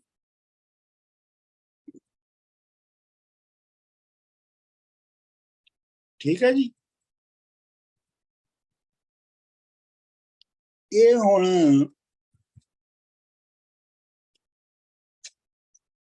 ਇਹ ਅੱਗੇ ਇਹ ਵੀ ਨਹੀਂ ਪਤਾ ਲੱਗਦਾ ਕਿ ਇਹ ਰਾਂਝਾ ਕਹਿ ਰਿਹਾ ਕਿ ਜੋਗੀ ਕਹਿ ਰਿਹਾ। ਸਰ ਜੀ ਇੱਕ ਗੱਲ ਪੁੱਛਾਂ? ਮੈਨੂੰ ਨਾ ਇਹ ਟਾਈਮ ਲਾਈਨ ਜਿਹੜੀ ਹੈ ਨਾ, ਇਹ ਹਮੇਸ਼ਾ ਥੋੜੀ ਜਿਹੀ ਬੋਦਰ ਕਰਦੀ ਹੈ ਕਿ ਵੀ 12 ਸਾਲ ਤੇ ਮੱਝੀਆਂ ਚਾਰੀਆਂ। ਦੇਖੋ ਨੀ, ਮਤਲਬ ਕਿ ਪੂਰਾ ਜਵਾਨ ਸੀ ਜਦ ਆਇਆ, ਚਲੋ 18 ਸਾਲ ਦਾ ਵੀ ਹੋ ਗਿਆ। ਉਹਨਾਂ ਜ਼ਮਾਨਿਆਂ 'ਚ ਆਦਮੀਆਂ ਦੀ ਜਿਹੜੀ ਉਮਰ ਹੁੰਦੀ ਸੀ ਮਸੀਂ 50-55 ਸਾਲ ਦੀ ਹੁੰਦੀ ਸੀ। ਸੋ ਜਦ ਇਹ ਲੋਕ ਆਪਸ 'ਚ ਮਿਲੇ ਨੇ, ਉਹਨਾਂ ਜ਼ਮਾਨਿਆਂ ਦੇ ਮੁਤਾਬਿਕ ਇਹ ਮਿਡਲ ਏਜ ਹੋ ਕੇ ਮਿਲੇ ਦੋਵੇਂ ਜੀ। ਉਦੋਂ ਜਵਾਨੀ ਤਾਂ ਰਹੀ ਨਾ, ਦੋਨੋਂ ਮਿਡਲ ਏਜ ਹੋ ਗਏ ਸੀ। ਇਹ ਮੈਨੂੰ ਬੜੀ ਬੋਦਰ ਕਰਦੀ ਹੈ। ਨਹੀਂ ਉਹਦੀ ਤੇ ਹੁੰਦਾ ਹੈ ਨਾ, 40 ਸਾਲਾਂ ਦੀ ਉਮਰ 'ਚ ਦਾਦਾ ਨਾਨਾ ਬਣ ਚੁੱਕੇ ਹੁੰਦੇ ਸਨ। ਉਹੀ ਨਾ, ਤੇ ਫਿਰ ਇਹ ਤੇ ਵਿਚਾਰੇ ਪਿਛਲੀਆਂ ਉਮਰਾਂ 'ਚ ਮਿਲੇ ਨੇ ਗਰੀਬ। ਨਹੀਂ ਮਤਲਬ ਇਹ ਹੈ ਕਿ ਜਿਹੜੀ ਉਹ ਜਿਹੜਾ ਉਹਦੀ ਜਿਹੜੀ ਹਿੰਟ ਹੈ ਉਹ ਤੇ ਹੈ ਕਿ ਮਸ ਬਣਾ, ਅਜੇ ਮੁੱਛਾਂ ਫੁੱਟ ਰਹੀਆਂ ਨੇ ਉਹਦੀਆਂ। ਚਲੋ 15 ਸਾਲ 16 ਸਾਲ ਦਾ ਤੇ ਡਾਕਟਰ ਸਾਹਿਬ ਜੀ ਹੁਣ ਹੋਣਾ ਹੈ, 12 ਸਾਲ ਦਾ ਜਵਾਕ ਤੇ ਨਹੀਂ ਸੀ ਨਾ। ਆਹੋ ਤੇ 12 ਸਾਲ ਵਿੱਚ ਜਮਾ ਕਰ ਲੋ। ਨਾ ਤਾਂ 12 ਸਾਲ ਦਾ ਨਹੀਂ ਹੋ ਸਕਦਾ। ਬੀਬਾ ਜੀ ਉਹ ਸ਼ਾਇਦ ਨੂੰ ਥੋੜਾ ਜਿਹਾ ਲਾਇਸੈਂਸ ਵੀ ਦੇ ਦਿਓ। ਨਹੀਂ ਉਹ ਤਾਂ ਠੀਕ ਹੈ, ਨਹੀਂ ਆਈ ਅੰਡਰਸਟੈਂਡ ਦੈਟ, ਬਟ ਮੈਨੂੰ ਹਮੇਸ਼ਾ ਇਹ ਬੋਦਰ ਹੈ 12 ਸਾਲ ਜਦ ਕਹਿ ਦਿੰਦੇ ਨੇ ਨਾ ਕਿ 12 ਸਾਲ। ਤੁਸੀਂ ਬਿਲਕੁਲ ਐਗਜ਼ੈਕਟ ਨਾ ਜਾਓ ਉਹਦੇ, ਬਸ ਸ਼ਾਇਰੀ ਹੈਗੀ ਹੈ ਥੋੜੀ ਜੀ। ਆਹੋ ਇਹ ਵੈਸੇ ਵੀ 12 ਸਾਲ ਦਾ ਰਿਆਜ਼ ਕਰਨਾ ਜਿਹੜਾ ਹੈ ਇਹ ਬੜਾ ਵੱਡਾ ਸਿੰਬਲ ਵਰਤਿਆ ਜਾਂਦਾ ਸੀ। 12 यानी कि साल बहुत पहले- लंबा वक्त, यानी कि लंबा हाँ, वक्त, नॉट हाँ, नेसेसरली मिसाल हाँ ਦੇ ਬਾਰੀ ਤੌਰ ਬਰਸੀ ਤੇ- ਬਾਰੀ ਬਰਸੀ ਖੱਟਣ ਗਿਆ ਤੇ ਖੱਟ ਕੇ ਲਿਆਂਦਾ। ਹਾਂਜੀ, ਮਿਸਾਲ ਦੇ ਤੌਰ ਤੇ ਕਹਿੰਦੇ ਨੇ ਜੀ ਬਾਬਾ ਫਰੀਦ ਜਿਹੜੇ ਨੇ ਉਹ 12 ਸਾਲ ਖੂਹ 'ਚ ਉਲਟੇ ਲਟਕੇ ਰਹੇ। मतलब मतलब कि it is just telling us कि लंबा अरसा, नॉट नेसेसरी। मुहावरता हाँ मुहावरतन भी इस्तेमाल हो सकता है ना। अच्छा जी डॉक्टर साहब एक सवाल से मेरा जी ਉਹ ਕਹਿੰਦੇ ਸੀ ਨਾ 12 ਬਰਸੀ ਲੰਘ ਗਏ ਤੇ ਤਾਂ ਵੀ ਉਹ ਮਿਸ ਭਿੰਨਾ ਰਿਹਾ। ਇਹ ਪਾਕਿਸਤਾਨ ਦੇ ਵਿੱਚ ਮੈਂ ਅਸੀਂ ਲੋਕ ਕਈ ਲੋਕ ਦੇਖਦੇ ਸਾਂ ਜਿਨ੍ਹਾਂ ਨੂੰ ਅਸੀਂ ਕਹਿੰਦੇ ਨੇ ਸਾਂ ਖੁਦ ਹੈਗੇ ਨੇ ਕਿ ਇਹਨਾਂ ਦੀ ਸ਼ੇਪ ਬੜੀ ਤੇਜ਼ ਨਹੀਂ ਆਉਂਦੀ। ਹੈਂ? ਕੁਡ ਪਾਕਿਸਤਾਨ ਵਿੱਚ ਨਾ ਕਈ ਲੋਕ ਹੁੰਦੇ ਸਨ ਜਿਨ੍ਹਾਂ ਨੂੰ ਖੁਦਾ ਕਹਿੰਦੇ ਸਨ ਕਿ ਉਹਨਾਂ ਦੀ ਨਾ ਸ਼ੇਪ ਨਹੀਂ ਸੀ ਬਹੁਤ ਜ਼ਿਆਦਾ ਵੱਧਦੀ, ਦਾੜੀ ਨਹੀਂ ਸੀ ਹੁੰਦੀ। ਹਾਂਜੀ ਆਹੋ, ਦਾੜੀ ਆਹੋ, ਬੜੀ ਹੁੰਦੇ ਬੜੇ ਖੁਦ। ਟਾਵੇਂ ਵਾਲ ਹੁੰਦੇ ਸਨ, ਉਹਨਾਂ ਨੂੰ ਖੁਦਾ ਕਹਿੰਦੇ ਸਨ। ਹੁੰਦੇ ਠੀਕ ਸਨ, ਪਰਫੈਕਟ ਹਿਊਮਨ ਬੀਇੰਗ। नहीं सही कह रहे हैं। ਕੁਡ ਦਿਸ ਬੀ ਕਿ ਉਹਨੂੰ ਸ਼ੇਪ ਘੱਟ ਆਂਦੀ ਹੋਵੇ, ਜ਼ਿਆਦਾ ਤੇਜ਼ ਨਾ ਆਂਦੀ ਹੋਵੇ, ਜਾਂ ਸ਼ੇਪ ਹੋਵੇ ਨਾ ਸ਼ੇਰ ਦਾ ਬੱਚਾ ਉਂਝ ਹੀ ਸੋਹਣਾ ਡਾਕਟਰ ਸਾਡਾ ਬੱਕੂ। ਬੜਾ ਇਮੇਜ ਖਰਾਬ ਕਰ ਰਿਹਾ ਹੈ ਸਾਰਾ ਰਾਂਝੇ ਦਾ ਔਰ ਹੀਰ ਦਾ ਇਮੇਜ ਜਿਹੜਾ ਰਹਿਣ ਦਿਓ नहीं नहीं मैं तो मैं साइंस साहब fact ਦੱਸ ਰਿਹਾ।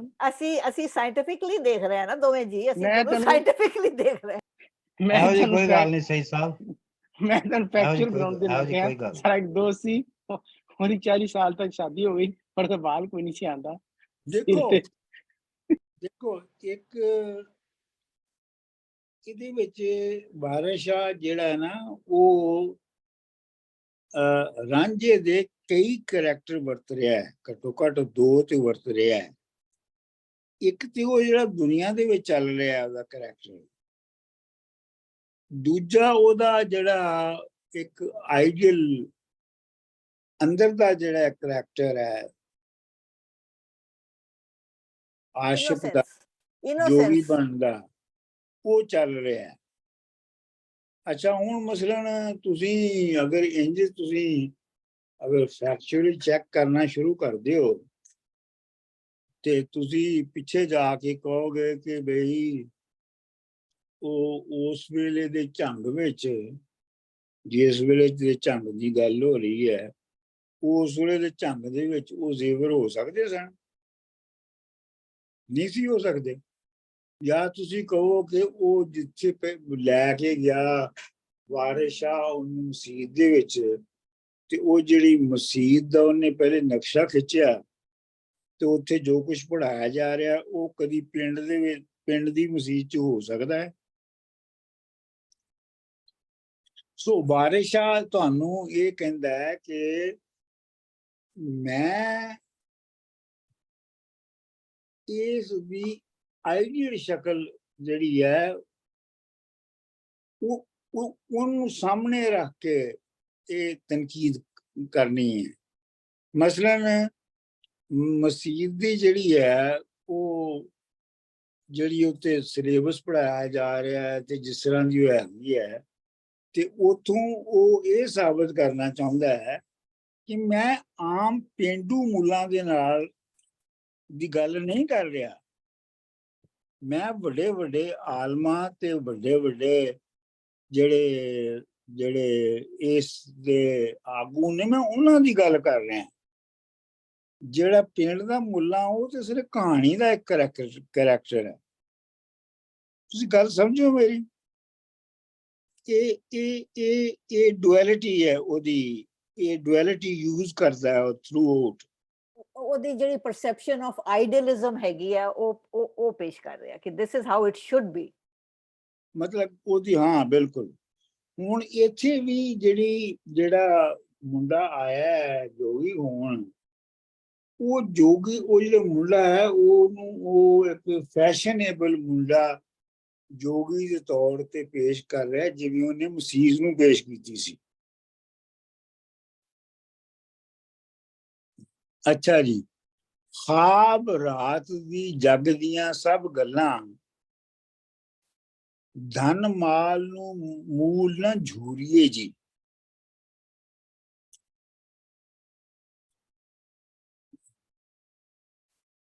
ਇਹ ਜਿਹੜੀਆਂ ਸਾਰੀਆਂ ਜਗ ਦੀਆਂ ਗੱਲਾਂ ਨੇ, ਜੋ ਕੁਝ ਜਗ ਦੇ ਵਿੱਚ ਹੋ ਰਿਹਾ ਹੈ, ਜੋ ਵਾਰਦਾਤ ਹੋ ਰਹੀ ਹੈ, ਇਹ ਖਾਬ ਵੀ ਹੋ ਸਕਦਾ ਹੈ। ਵੈਸੇ ਜਦੋਂ ਤੁਸੀਂ ਦੇਖੋ, ਜਦੋਂ ਤੁਸੀਂ ਖਾਬ ਦੇਖਦੇ ਹੋ ਤੇ ਖਾਬ ਦੇਖਣ ਦੇ ਦੌਰਾਨ ਉਸ ਵੇਲੇ ਤੇ ਤੁਹਾਨੂੰ ਨਹੀਂ ਪਤਾ ਹੁੰਦਾ ਮੈਂ ਖਾਬ ਦੇਖ ਰਿਹਾ, ਉਸ ਵੇਲੇ ਤੋਂ ਅਸਲੀ ਲੱਗ ਰਿਹਾ ਹੁੰਦਾ। ਫਿਰ ਤੁਸੀਂ ਜਾਗਦੇ ਹੋ, ਤੁਹਾਨੂੰ ਪਤਾ ਲੱਗਦਾ ਨਾ ਕਿ ਉਹ ਖਾਬ ਸੀਗਾ। ਤੇ ਉਹ ਹੀ ਹੈ ਕਿ ਜੇ ਕਿਆ ਇਹ ਪੂਰੀ ਜ਼ਿੰਦਗੀ ਜਿਹੜੀ ਹੈ, ਜਿਹੜੀ ਅਸੀਂ ਗੁਜ਼ਾਰ ਰਹੇ ਹਾਂ, ਇਹ ਕਿਆ ਖਾਬ ਹੀ ਹੈ ਇੱਕ, ਜਾਂ ਇਹ ਅਸਲ ਵੀ ਦੇ ਵਿੱਚ ਕੋਈ ਹੈ। ਧਨ ਮਾਲ ਨੂੰ ਮੂਲ ਨਾ ਝੂਰੀਏ ਜੀ, ਤੇ ਧਨ ਤੇ ਮਾਲ ਨੂੰ ਦਾ ਤਮਾ ਨਹੀਂ ਕਰਨੀ ਚਾਹੀਦੀ, ਪਛਤਾਵਾ ਨਹੀਂ ਕਰਨਾ ਚਾਹੀਦਾ। ਪੰਜ ਭੂਤ ਬਕਾਰ ਤੇ ਉਧਰ ਪਾਪੀ, ਨਾਲ ਸਬਰ ਸੰਤੋਖ ਦੇ ਪੂਰੀਏ ਜੀ। ਪੰਜ ਭੂਤ ਕਿਹੜੇ ਹੁੰਦੇ ਨੇ ਜੀ ਆਪਣਾ ਬੀਬਾ ਜੀ? ਉਹੀ ਸਰ ਜੀ ਜਿਹੜੇ ਲੋਭ ਮੋਹ ਹੰਕਾਰ। ਲੋਭ ਮੋਹ ਹੰਕਾਰ, ਅੱਗੇ ਕਿਹੜੇ ਨੇ? ਵਿਸ਼ਾ ਧਨ ਕਾਮ ਕ੍ਰੋਧ ਲੋਭ ਮੋਹ ਹੰਕਾਰ। ਹਾਂ, ਤੇ ਜਿਹੜਾ ਵਿਸ਼ਾ ਇਸ ਕਾਮ, ਵਿਸ਼ਾ ਬਕਾਰ, ਉਹਦਾ ਮਤਲਬ ਹੈ ਇਹ ਇਹਨਾਂ ਸਾਰਿਆਂ ਦੇ ਸਮੇਤ। ਹਾਂਜੀ, ਵਿਸ਼ਾ ਤੇ ਬਕਾਰ ਇਕੱਠਾ ਹੁੰਦਾ ਹਮੇਸ਼ਾ। ਤੇ ਉਧਰ ਪਾਪੀ, ਉਧਰ ਦਾ ਮਤਲਬ ਹੈ ਪੇਟ, ਤੇ ਪਾਪੀ ਪੇਟ। ਨਾਲ ਸਬਰ ਸੰਤੋਖ ਦੇ ਪੂਰੀਏ ਜੀ, ਉਹਨੂੰ ਬੜੇ ਪੇਸ਼ੈਂਸ ਦੇ ਨਾਲ ਉਸ ਪਾਪੀ ਪੇਟ ਨੂੰ ਭਰਨਾ ਚਾਹੀਦਾ ਹੈ। ਅੱਛਾ, ਅਸ਼ਨ ਸੀਤ ਦੁੱਖ ਸੁੱਖ ਸਮਾ ਜਾਪੇ। ਅਸ਼ਨ ਦਾ ਮਤਲਬ ਹੈ ਗਰਮੀ, ਸੀਤ ਦਾ ਮਤਲਬ ਹੈ ਠੰਡ, ਦੁੱਖ ਸੁੱਖ ਸਮਾ ਜਾਪੇ। ਦੁੱਖ ਤੇ ਸੁੱਖ ਜਿਹੜਾ ਹੈ ਉਹ ਇੱਕੋ ਜਿਹਾ ਹੀ ਲੱਗਣਾ ਸ਼ੁਰੂ ਹੋ ਜਾਵੇ। ਜੈ ਸ਼ਾਲ ਮਸ਼ਰੂਤ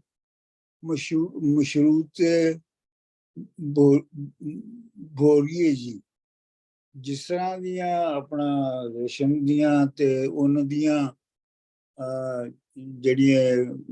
ਜਿਹੜੀਆਂ ਕੰਬਲ ਨੇ, ਉਹ ਤੇ ਭੂਰੇ ਜਿਹੜੇ ਦਰਵੇਸ਼ ਲੈਂਦੇ ਨੇ, ਉਹਨਾਂ ਵਿੱਚ ਤੁਹਾਨੂੰ ਕੋਈ ਫਿਰ ਫਰਕ ਨਾ ਨਜ਼ਰ ਆਉਣਾ ਸ਼ੁਰੂ ਹੋਵੇ, ਉਹ ਤੁਹਾਡੇ ਲਈ ਇੱਕ ਹੀ ਜੈਸੇ ਹੋ ਜਾਣ।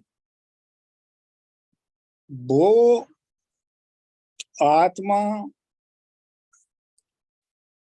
ਵਸ ਰਸ ਕਿਸ ਤਿਆਗੇ। ਭੋ ਆਤਮਾ, ਭੋ ਜਿਹੜਾ ਨਾ, ਭੋ ਦਾ ਮਤਲਬ ਇੱਕ ਤੇ ਭੋ ਦਾ ਮਤਲਬ ਡਰ ਹੁੰਦਾ, ਇੱਕ ਭੋ ਦਾ ਮਤਲਬ ਹੁੰਦਾ ਹੈ ਪੈਸ਼ਨ, ਜਜ਼ਬਾ, ਔਰ ਉਹਦੇ ਚ ਸੈਕਸੁਅਲ ਜਜ਼ਬਾ ਵੀ ਹੈ। ਭੋ ਆਤਮਾ ਵਸ ਰਸ ਕਿਸ ਤਿਆਗੇ, ਯਾਨੀ ਆਪਣੀ ਮਰਜ਼ੀ ਦੇ ਨਾਲ ਜਿਹੜੇ ਮਜ਼ੇ ਸਨ, ਆਤਮਾ ਮਤਲਬ ਬੰਦੇ ਦੀ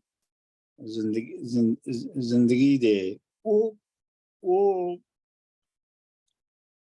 ਕੌਣ ਛੱਡਦਾ ਹੈ? ਉਹ ਕੋਈ ਨਹੀਂ ਛੱਡਦਾ। ਐਵੇਂ ਗੁਰੂ ਨੂੰ ਕਾਹ ਵਡੋਰੀਏ ਜੀ, ਉਹ ਛੱਡਦਾ ਕੋਈ ਨਹੀਂ ਹੈ, ਤੇ ਐਵੇਂ ਤੁਸੀਂ ਗੁਰੂ ਨੂੰ ਬਦਨਾਮ ਕਰਦੇ ਫਿਰਦੇ ਹੋ।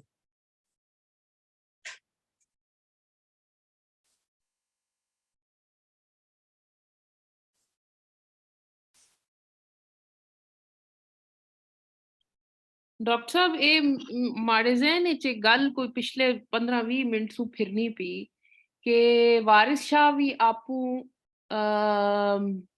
ਮੁਰੀਦੀ ਆਸਤੇ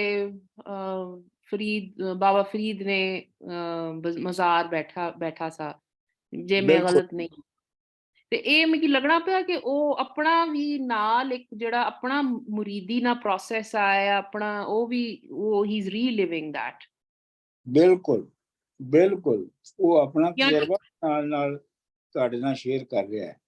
ਜੀ ਬਿਲਕੁਲ। ਅੱਗੇ ਜੀ, ਭੋਗ ਭੋਗਣਾ ਦੁੱਧ ਤੇ ਦਹੀਂ ਪੀਵਣ, ਪਿੰਡਾ ਪਾਲ ਕੇ ਰਾਤ ਦੇ ਧੋਵਣਾ ਹੈ। ਇਹ ਹੁਣ ਦੁਬਾਰਾ ਉਹਨੂੰ ਜੋਗੀ ਕਹਿ ਰਿਹਾ ਹੈ ਕਿ ਭੋਗ ਭੋਗਣਾ ਯਾਨੀ ਸੈਕਸੁਅਲ ਮਜ਼ੇ ਲੈਣਾ ਹੈ ਤੇ ਦੁੱਧ ਤੇ ਦਹੀਂ ਪੀਣਾ ਹੈ ਤੇ ਰਾਤ ਦਿਨ ਨਹਾ ਧੋ ਕੇ ਰਹਿਣਾ ਹੈ। ਖੜੀ ਕਠਨ ਹੈ ਫਕਰ ਦੀ ਵਾਟ ਝਾਕਣ ਦਾ ਮਤਲਬ ਹੁੰਦਾ ਬਰਦਾਸ਼ਤ ਕਰਨਾ। ਜਿਹੜੀ ਫਕੀਰੀ ਦੀ ਜਿਹੜੀ ਮੰਜ਼ਿਲ ਹੈ, ਜਿਹੜੀ ਫਕੀਰੀ ਦਾ ਰਸਤਾ ਹੈ, ਉਹ ਬਹੁਤ ਕਠਿਨ ਹੈ, ਬਹੁਤ ਔਖਾ ਹੈ। ਉਹ ਬੜੀ ਮੁਸ਼ਕਿਲ ਨਾਲ ਉੱਤੇ ਤੁਰਿਆ ਜਾਂਦਾ ਹੈ। ਮੂੰਹੋਂ ਆਖ ਕੇ ਕਾ ਬਗੋਮਣਾ ਹੈ, ਤੇ ਇਹ ਜਿਹੜੇ ਤੂੰ ਮੂੰਹੋਂ ਕਹਿ ਕੇ ਕਿ ਜੀ ਮੈਨੂੰ ਜੋਗੀ ਕਰ ਲੋ, ਇਹ ਕਿਉਂ ਐਵੇਂ ਆਪਣੀਆਂ ਗੱਲਾਂ ਜ਼ਾਇਆ ਕਰ ਰਹੇ हैं। ਵਾਹੇ ਵੰਝਲੀ ਤਰੀਮਤਾਂ ਫਿਰੇ, ਤਰੀਮਤਾਂ ਨਿਤ ਘੂਰੇ, ਗਾਈ ਮਈ ਬੁਲਾਏ ਕੇ ਚੂਮਣਾ ਹੈ। ਸੱਚ ਆਖ ਜੱਟਾ ਕਈ ਬਣੀ ਤੈਨੂੰ,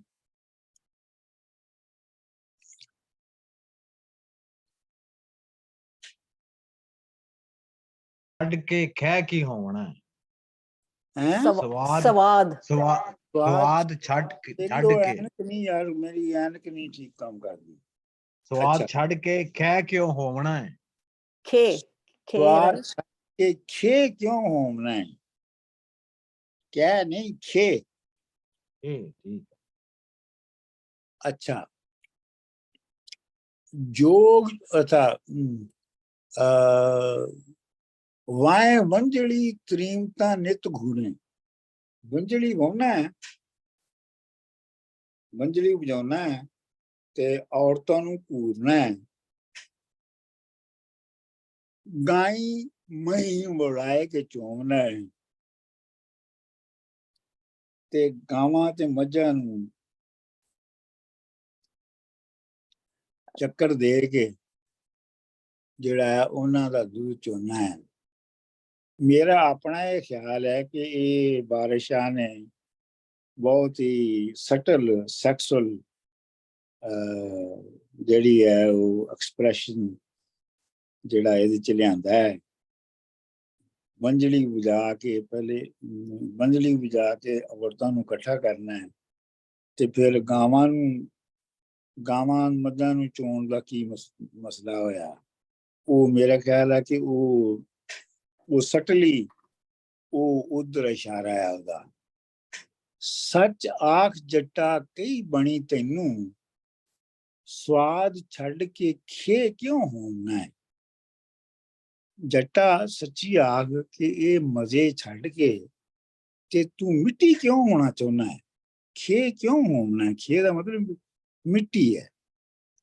मिट्टी क्यों बन जाना चाहना है।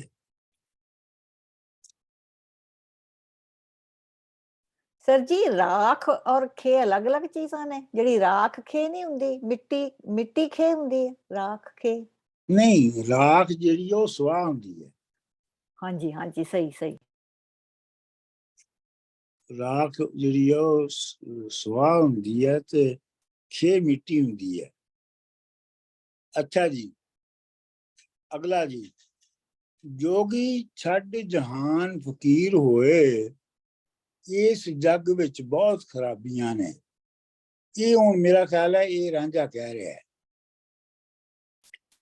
लैन देन ते दगा अन्याओ करना, इस दुनिया दे विच लैन देन दे विच एक दूजे नाल दगा करना, अन्याओ दा मतलब ना इंसाफी करना, लुट गुट ते चोरियां यारियां ने।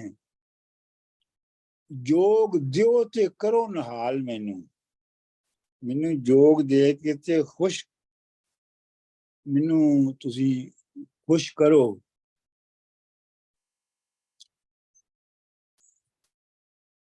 ਇਮੈਂਸੀਪੇਟ ਕਰੋ। ਕਲੈਨ ਛੱਡ ਗਏ ਉਹ ਡਾਕਟਰ ਸਾਹਿਬ ਲਾਈਨ ਇੱਕ ਵਿੱਚ ਰਹੇਗੀ। ਮਨਜ਼ੂਰ ਸਾਹਿਬ।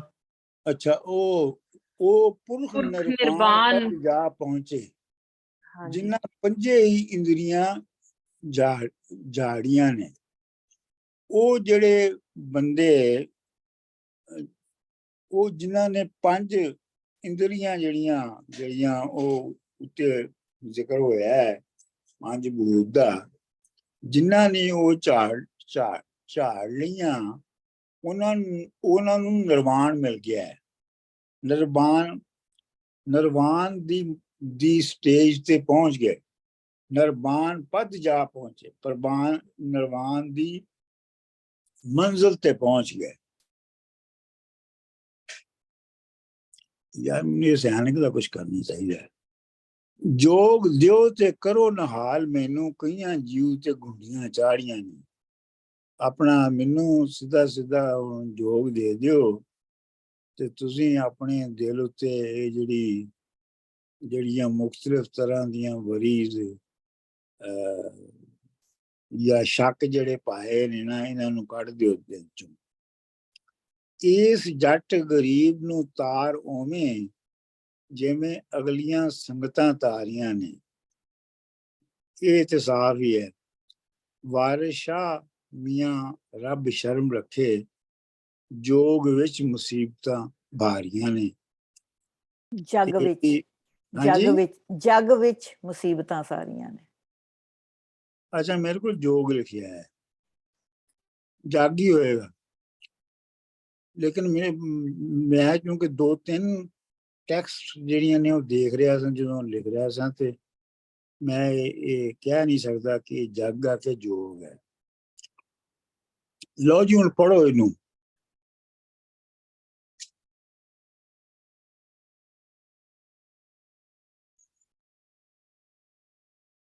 पढ़ना शुरू करो।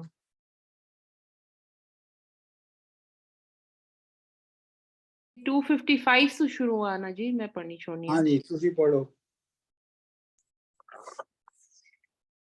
ਅੱਛਾ, ਇਹ 255 ਡਾਕਟਰ ਸਾਹਿਬ। ਇਹ ਅੱਛਾ, ਟਿੱਲੇ ਜਾਈ ਕੇ ਜੋਗੀ ਤੇ ਹੱਥ ਜੋੜੇ, ਸਾਨੂੰ ਆਪਣਾ ਕਰੋ ਫਕੀਰ ਸਾਈਂ, ਤੇਰੇ ਦਰਸ ਦੀਦਾਰ ਦੇ ਆਖਣੇ ਨੂੰ ਆਇਆ, ਦੇਸ ਪਰਦੇਸ ਮੈਂ ਚੀਰ ਸਾਈਂ, ਸਿਦਕ ਧਾਰ ਕੇ ਨਾਲ ਯਕੀਨ ਆਇਆ, ਅਸੀਂ ਚੇਲੜੇ ਤੇ ਤੁਸੀਂ ਪੀਰ ਸਾਈਂ, ਬਾਦਸ਼ਾਹ ਸੱਚਾ ਰੱਬ ਆਲਮਾ ਦਾ, ਫਕਰ ਉਸ ਦੇ ਹੈਨ ਵਜ਼ੀਰ ਸਾਈਂ, ਬਿਨਾ ਮੁਰਸ਼ਿਦਾ ਰਾਹ ਨਾ ਹੱਥ ਆਵੇ, ਦੁੱਧ ਬਾਜ ਨਾ ਹੋਵੇ ਹੈ ਖੀਰ ਸਾਈਂ, ਯਾਦ ਹੱਕ ਦੀ ਸਬਰ ਤਸਲੀਮ ਨੈਚਾ, ਤੁਸਾਂ ਜਗ ਦੇ ਨਾਲ ਕੀ ਸੀਰ ਸਾਈਂ, ਫਕਰ ਕੁਲ ਜਹਾਂ ਦਾ ਆਸਰਾ ਹੈ, ਤਾਬੇ ਫਕਰ ਦੇ ਪੀਰ ਤੇ ਮੀਰ ਸਾਈਂ, ਮੇਰਾ ਮਾਨੋ ਨਾ ਬਾਪ ਨਾ ਸਾਕ, ਕੋਈ ਚਾਚਾ ਮੇਰਾ ਮਾਂ ਨਾ ਬਾਪ ਨਾ ਸਾਕ, ਕੋਈ ਚਾਚਾ ਤਾਇਆ ਨਾ ਭੈਣ ਨਾ ਵੀਰ ਸਾਈਂ, ਦੁਨੀਆ ਵਿੱਚ ਹਾਂ ਬਹੁਤ ਉਦਾਸ ਹੋਇਆ, ਪੈਰੋਂ ਸਾਡਿਓਂ ਲਾ ਜ਼ੰਜੀਰ ਸਾਈਂ, ਤੈਨੂੰ ਜ਼ੰਜੀਰ ਸਾਈਂ। ਹਾਂਜੀ, ਪੈਰੋਂ ਸਾਡਿਓਂ ਲਾ ਜ਼ੰਜੀਰ ਸਾਈਂ, ਤੈਨੂੰ ਛੱਡ ਕੇ ਜਾ ਮੈਂ ਹੋਰ ਕਿਸ ਥੇ ਨਜ਼ਰ ਆਉਣਾ ਹੈ ਜ਼ਾਹਿਰਾ ਪੀਰ ਸਾਈਂ।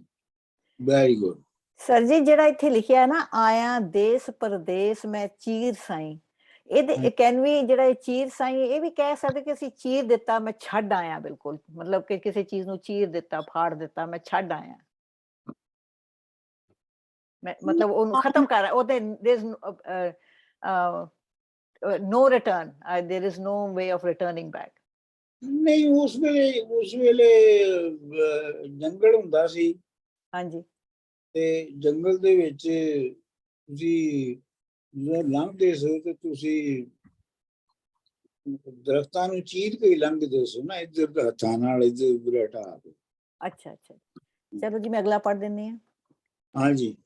ਨਾਥ ਦੇਖ ਕੇ ਬਹੁਤ ਮਲੂਕ ਚੰਚਲ, ਅਹਿਲ ਤਬਾਹ ਤੇ ਸੋਹਣਾ छैल ਮੁੰਡਾ, ਕੋਈ ਹੁਸਨ ਦੀ ਖਾਨ ਹੁਸ਼ਨਾਕ ਸੁੰਦਰ, ਅਤੇ ਲਾਡਲਾ ਮਾਂ ਤੇ ਬਾਪ ਸੰਦਾ, ਕਿਸੇ ਦੁੱਖ ਤੋਂ ਰੁੱਸ ਕੇ ਉੱਠ ਆਇਆ, ਕਿ ਇੱਕੇ ਕਿਸੇ ਦੇ ਨਾਲ ਪੈ ਗਿਆ ਧੰਦਾ, ਸੌਰੀ, ਇੱਕੇ ਕਿਸੇ ਦੇ ਨਾਲ ਪੈ ਗਿਆ ਧੰਦਾ, ਨਾਥ ਆਖਦਾ ਦੱਸ ਹਾਂ ਸੱਚ ਮੈਥੋਂ, ਤੂੰ ਹੈ ਕਿਹੜੇ ਦੁੱਖ ਫਕੀਰ ਹੁੰਦਾ। ਮੈਂ ਪੜ੍ਹ ਦੇਣਾ ਡਾਕਟਰ ਸਾਹਿਬ। ਜੀ ਇਹ ਜਗ ਮਕਾਮ ਫਨਾ ਦਾ ਹੈ, ਸਭਾ ਰੇਤ ਦੀ ਕੰਧ ਇਹ ਜੀਵਨਾ ਹੈ, ਛਾਉ ਬਦਲਾਂ ਦੀ ਉਮਰ ਬੰਦਿਆਂ ਦੀ, ਇਜ਼ਰਾਈਲ ਨੇ ਪਾੜ ਨਾ ਚੀੜਨਾ ਹੈ, ਸੀਵਨਾ ਹੈ। ਅੱਜ ਕੱਲ ਦੀ ਜਹਾਨ ਦਾ ਸਹਿਜ ਵੇਲਾ, ਕਿਸੇ ਨਿਤ ਨਾ ਹੁਕਮ ਤੇ ਥੀਵਨਾ ਹੈ, ਬਾਰਿਸ਼ਾ ਮੀਆਂ ਅੰਤਕਾਕ ਹੋਣਾ, ਲੱਖ ਆਬ ਹयात ਜੇ ਪੀਪਨਾ ਹੈ। ਚਲੋ ਜੀ ਅੱਗੇ। ਹਾਂਜੀ ਮੈਂ ਪੜ੍ਹ ਦਿੰਦਾ ਜੀ ਕਿ ਹੱਥ ਕੰਗਣਾ ਪਹੁੰਚੀਆਂ ਫਬ ਰਹੀਆਂ, ਕੰਨੀ ਛਣਕਦੇ ਸੋਹਣੇ ਬੁੰਦੜੇ ਨੇ, ਮੰਝ ਪੱਟਦੀਆਂ ਲੁੰਗੀਆਂ ਖੇਸ ਉੱਤੇ, ਸਿਰ ਭਿੰਨੇ ਫੁਲੇਲ ਦੇ ਜੁੰਡੜੇ ਨੇ, ਸਿਰ ਕੁਛ ਕੇ ਬਾਂਦੀਆਂ ਦਾਰ ਛੱਲੇ, ਬਾਰੀਆਂ ਦਾਰ ਛੱਲੇ, ਕੱਜਲ ਭਿੰਨੜੇ ਨੈਣ ਨਚੰਦੜੇ ਨੇ, ਖਾਣ ਪੀਣ ਪਹਿਰਨ ਸਿਰੋਂ ਮਾਪਿਆਂ ਦੇ, ਤੁਸਾਂ ਜਿਹੇ ਫਕੀਰ ਕਿਉਂ ਹੁੰਦੜੇ ਨੇ। ਹਾਂਜੀ। ਖਾਬ ਰਾਤ ਦੀ ਜਗ ਦੀਆਂ ਸਭ ਗੱਲਾਂ, ਧਨ ਮਾਲ ਨੂੰ ਮੂਲ ਨਾ ਜੂਰੀਏ ਜੀ, ਪੰਜ ਬੂਤ ਬਕਾਰ ਤੇ ਉਦਰ ਪਾਪੀ, ਨਾਲ ਸਬਰ ਸੰਦੋਖ ਦੇ ਪੂਰੀਏ ਜੀ, ਉਸ਼ਨ ਸੀਤ ਦੁਖ ਸੁਖ ਸਮਾਨ ਜਾਪੇ, ਜੈ ਸ਼ਾਲ ਮਸ਼ਰੂਤ ਹੈ ਬੂਰੀਏ ਜੀ, ਭਉ ਆਤਮਾ ਵਸ ਰਸ ਕਿਸ ਤਿਆਗੇ, ਐਵੇਂ ਗੁਰੂ ਨੂੰ ਕਾ ਵਡਵੂਰੀਏ ਜੀ। ਹਾਂਜੀ ਅੱਗੇ। ਬੀਬਾ ਜੀ ਤੁਸੀਂ ਇੱਕ ਹੋਰ ਪੜ੍ਹ ਲਓ। ਨਹੀਂ ਅੱਜ ਆਪਣਾ ਵਧੀਆ ਨਹੀਂ ਹੈਗੀ। ਅੱਜ ਨਹੀਂ ਆਣਾ ਸੀ ਜੀ ਉਹਨੇ। ਅੱਛਾ ਫਿਰ ਤੁਸੀਂ ਪੜ੍ਹ ਦਿਓ। ਮੈਂ ਪੜ੍ਹ ਦੇਣਾ ਡਾਕਟਰ ਸਾਹਿਬ। ਹਾਂਜੀ ਪੜੋ ਪੜੋ। ਆਪ ਰਾਤ ਦੀ ਜਗ ਦੀਆਂ ਸਭ ਗੱਲਾਂ। ਇਹ ਚ ਪੜ੍ਹ ਨਹੀਂ ਦਿੱਤੀ। ਨਹੀਂ ਇਹ ਤਾਂ ਪੜ੍ਹ ਦਿੱਤਾ ਮੈਂ। ਭੋਗਣਾ ਅਗਲਾ ਪੜੋ। ਜੀ ਸੌਰੀ। ਭੋਗਣਾ ਦੁੱਧ ਤੇ ਦਹੀਂ ਪੀਵਨ, ਪਾਲ ਕੇ ਰਾਤ ਦੇ ਧੋਣਾ ਹੈ, ਕਟਨ ਹੈ ਫਕਰ ਦੀ ਵਾਟ ਝਾਕਨ, ਆਖ ਕੇ ਗਾ ਗੋਬਨਾ ਹੈ, ਮਾਈ ਵੰਜਦੀ ਤ੍ਰੇਮਤਾ ਨਿਤ ਘੂਰੇ, ਮਈ ਵਲਾਏ ਕੇ ਚੋਵਨਾ ਹੈ, ਜਟਾ ਕਈ ਬਣੀ ਤੈਨੂੰ, ਛੱਡ ਕੇ ਖੇ ਕਿਉਂ ਹੋਣਾ ਹੈ। ਮੈਂ ਅਗਲਾ ਪੜ੍ਹ ਦਿੰਨੀ ਆ ਜੀ। ਹਾਂਜੀ। ਜੋਗੀ ਛੱਡ ਜਹਾਂ ਫਕੀਰ ਹੋਏ, ਇਸ ਜੱਗ ਵਿੱਚ ਬਹੁਤ ਖਵਾਰੀਆਂ ਨੇ, ਲੈਣ ਦੇਣ ਤੇ ਦਗਾ ਅੰਨਿਆ ਕਰਨਾ, ਲੁੱਟ ਕੁਸਟ ਤੇ ਅੱਛਾ ਸਾਡੇ ਅੰਨਿਆ ਲਿਖਿਆ, ਅਨਿਆਂ ਕਰਨਾ, ਲੁੱਟ ਕਸੂਟ ਤੇ ਚੋਰੀਆਂ ਯਾਰੀਆਂ ਨੇ, ਉਹ ਪੁਰਖ ਨਿਰਬਾਣ ਪਦ ਜਾ ਪਹੁੰਚੇ, ਜਿਨ੍ਹਾਂ ਪੰਜੇ ਹੀ ਇੰਦਰੀਆਂ ਮਾਰੀਆਂ ਨੇ, ਜੋਗ ਇਹੋ ਤੇ ਕਰੋ ਨਿਹਾਲ ਮੈਨੂੰ, ਜੋਗ ਦੇਹੋ ਤੇ ਕਰੋ ਨਿਹਾਲ ਮੈਨੂੰ, ਜੋਗ ਦਿਓ। ਹਾਂਜੀ ਇਹ ਜੋਗ ਦੇਹੋ ਤੇ ਕਰੋ ਨਿਹਾਲ ਮੈਨੂੰ, ਕਹੀਆਂ ਜਿਉ ਤੇ ਕੁੰਡੀਆਂ ਚਾੜੀਆਂ ਨੇ, ਇਸ ਜੱਟ ਗਰੀਬ ਨੂੰ ਤਾਰ ਹੋਵੇਂ, ਜਿਵੇਂ ਅਗਲੀਆਂ ਸੰਗਤਾਂ ਤਾਰੀਆਂ ਨੇ, ਵਾਰਿਸ ਸ਼ਾਹ ਮੀਆਂ ਰੱਬ ਸ਼ਰਮ ਰੱਖੇ, ਜੱਗ ਵਿੱਚ ਮੁਸੀਬਤਾਂ ਭਾਰੀਆਂ ਨੇ। ਹਾਂਜੀ ਇਹਦੇ ਵਿੱਚ ਜਿਹੜੀ ਹੈ ਨਾ, ਤੁਸੀਂ ਜਿਹੜੀ ਇਹਨੂੰ ਫਿਰ ਦੁਬਾਰਾ ਤੋਂ ਜਾ ਕੇ ਪੜ੍ਹਨਾ, ਤੇ ਇਹਦੇ ਵਿੱਚ ਜਿਹੜੀ ਵਾਰਿਸ ਸ਼ਾਹ ਦੀ ਜਿਹੜੀ ਮਲਟੀਪਲ ਡਾਇਮੈਂਸ਼ਨਸ ਨੂੰ ਇੱਕ ਹੀ ਵੇਲੇ 'ਚ ਜਿਵੇਂ ਟ੍ਰੀਟ ਕਰ ਰਿਹਾ ਨਾ, ਉਹਨੂੰ ਐਪਰੀਸ਼ੀਏਟ ਕਰਨ ਦੀ ਕੋਸ਼ਿਸ਼ ਕਰੋ। ਉਹ ਡਾਕਟਰ ਸਾਹਿਬ ਇਹ ਸੌਰੀ ਟੂ ਇੰਟਰਰਪਟ, ਮਤਲਬ ਮਿਕੀ ਇਹ ਸਮਝ ਆਈ ਜਿਹੜੀ ਤੁਸੀਂ ਮਲਟੀਪਲ ਡਾਇਮੈਂਸ਼ਨਸ ਦੀ ਗੱਲ ਕਰਨੇ ਪਿਓ, ਇਹ ਬੜੀ ਮਿਕੀ ਫੈਸੀਨੇਟ ਕਰਨੀ ਪਈ ਕਿ ਵਾਰਿਸ ਸ਼ਾਹ ਜਿਹੜਾ ਪੀਰੀ ਮੁਰੀਦੀ ਨਾਲ ਰਿਲੇਸ਼ਨਸ਼ਿਪ ਆ ਨਾ, ਸਪੈਸ਼ਲੀ ਜਿਹੜਾ ਮੁਰੀਦ ਆ, ਉਸकी 3 डिफरेंट तरीके ਨਾਲ ਡਿਸਕ੍ਰਾਈਬ ਕਰਨਾ ਪਿਆ। ਇੱਕ ਤੇ ਬੜਾ ਡਿਸਮਿਸਿਵ ਆ ਕਿ ਇਹ ਤੂੰ ਨਾਜ਼ੁਕ ਮਲੂਕ ਜਿਹਾ ਬੰਦਾ, ਕੁੰਗਰਾਲੇ ਤੇਰੇ ਬਾਲ, ਬੜੀ ਅੱਖੀਆਂ ਕੀ ਤੂੰ ਸੁਰਮਾ ਬਾਇਆ ਆ, ਇਹ ਤੁਹਾਡੇ ਕੋਲੋਂ ਨਹੀਂ ਆਉਣ ਲੱਗੀ ਮੁਰੀਦੀ। ਫਿਰ ਵਾਰਿਸ ਸ਼ਾਹ ਇੱਕ ਹੋਰ ਡਿਮੈਂਸ਼ਨ ਦੱਸਣਾ ਪਿਆ ਕਿ ਇਹ ਫਿਜ਼ੀਕਲੀ ਵੀ ਟਫ ਆ, ਪਰ ਉਹ ਫਿਰ ਕੰਟਰਾਸਟ ਕਰਨਾ ਪਿਆ ਜਿਹੜੇ ਪੁਰਖ ਪਹੁੰਚ ਗਏ ਉਸ ਮਕਾਮ ਉੱਪਰ, ਉਹ ਕਿਤਨੀ ਮੁਸ਼ਕਲ ਸੂ ਪਹੁੰਚੇ, ਤੇ ਇਹ ਜਿਹੜਾ ਸਫ਼ਰ ਆ ਉਹ ਵੀ ਮੁਸ਼ਕਲ ਆ। ਉਹ ਦੱਸਣਾ ਪਿਆ ਕਿ ਇਹ ਸਫ਼ਰ ਬਹੁਤ ਲੰਬਾ ਵੀ ਆ, ਮੁਸ਼ਕਲ ਵੀ ਆ, ਬੜੇ ਕਮ ਲੋਕ ਉਸ ਮਕਾਮ ਉੱਪਰ ਪਹੁੰਚਣੇ। ਪਰ ਉਹ ਤੀਸਰੀ ਚੀਜ਼ ਜਿਹੜਾ ਦੱਸਣਾ ਪਿਆ, ਉਹ ਪ੍ਰੋਸੈਸ ਵੀ ਸਾਰਾ ਦੱਸਣਾ ਪਿਆ। ਸੋ ਇਹ ਸਟਾਰਟ ਵੀ ਤੁਸਾਂ ਕੀ ਪਤਾ ਚੱਲਣਾ ਪਿਆ, ਤੁਸਾਂ ਕੀ ਐਂਡ ਵੀ ਪਤਾ ਚੱਲਣਾ ਪਿਆ, ਤੇ ਉਹ ਜਿਹੜਾ ਸਾਰਾ ਪ੍ਰੋਸੈਸ ਆ ਕਿ टिल्ला जोगियां पहुंची गया उस ये सारा काम तू की करना पैसी। तो वो मिकी जेड़ी ये सारी जेड़ी A to Z सारी प्रोसेस ही ना ये बहुत चंगी लगी। हाँ, मतलब ये है कि मुख्तलिफ डायमेंशन दे विच कैरेक्टर नू जिवें वो ट्विस्ट करदा है, जिवें उन्हां नू टिंकर करदा है कैरेक्टर्स नू, मतलब वो गौर करने वाली गल हैगी है। ਨਾਲ ਉਹ ਤਰੀਕਾਕਾਰ ਵੀ ਤਾਂ ਦੱਸ ਰਿਹਾ ਸਰ ਜੀ ਕਿ ਕਿੱਦਾਂ ਬਣਨਾ ਹੈ, ਕਿੱਦਾਂ ਬਣਦੇ ਨੇ, ਜਸਟ ਦ ਵੈਰੀ ਫੈਕਟ ਕਿ how this hole process happens, ਉਹ ਕੈਟਾਲੌਗ ਵੀ ਤਾਂ ਕਰ ਰਿਹਾ ਨਾ, ਉਹਨੂੰ ਦੱਸ ਰਿਹਾ ਤੁਹਾਨੂੰ ਸਟੈਪ ਵਾਈਜ਼ ਕਿ this is for everybody to know ਕਿ ਵੀ ਸਾਰਿਆਂ, ਮਤਲਬ ਇਹ ਵੀ ਦੱਸ ਰਿਹਾ ਕਿ ਇਸ ਤਰ੍ਹਾਂ ਬਣਦੇ ਸੀ ਜੋਗੀ। ਔਰ ਇਹ ਵੀ ਕਿ ਅਗਰ ਇਸ ਤਰ੍ਹਾਂ ਦੀ ਵੱਡੀ ਲਿਖ, ਤੁਸੀਂ ਐਡੀ ਵੱਡੀ ਐਪਿਕ ਲਿਖ ਰਹੇ ਹੋ, ਤੇ ਐਡੀ ਵੱਡੀ ਐਪਿਕ ਲਿਖਦਿਆਂ ਤੁਸੀਂ ਹਜ਼ਾਰਾਂ ਡਾਇਮੈਂਸ਼ਨਾਂ ਨੂੰ ਕਿਵੇਂ ਤੁਸੀਂ ਅਰੇਂਜ ਕਰਨਾ ਹੈ। ਤੇ ਨਾਲ ਜੀ ਸਾਨੂੰ ਸਰ ਜੀ ਰਾਂਝੇ ਦਾ ਵੀ ਤਾਂ ਸਫ਼ਰ ਦੱਸ ਰਿਹਾ ਕਿ ਕਿੱਥੋਂ ਸ਼ੁਰੂ ਹੋਇਆ, ਇਹਨੇ ਪੂਰਾ ਸਫ਼ਰ ਦੱਸਤਾ ਕਿ ਕਿੱਦਾਂ ਮਾਂ ਬਾਪ ਦਾ ਲਾਡਲਾ ਸੀ, ਕਿੱਦਾਂ ਉਹਨੇ ਸਾਰਾ ਕੁਝ ਕੀਤਾ, ਉਹਦਾ ਸਾਰਾ ਹੁਣ ਤੱਕ ਦਾ ਸਫ਼ਰ ਉਹਨੇ ਇਹਨਾਂ 2-3 ਬੰਦਾਂ 'ਚ ਵੀ ਤਾਂ ਦੱਸ ਦਿੱਤਾ ਨਾ ਸਾਨੂੰ। ਆਹੋ, ਮਤਲਬ ਇਹ ਹੈ ਕਿ ਉਹ ਰਾਂਝੇ ਦੀਆਂ ਵੀ ਕਈ ਡਾਇਮੈਂਸ਼ਨਾਂ ਤੁਹਾਨੂੰ ਦਿਖਾਈ ਜਾ ਰਿਹਾ ਨਾ।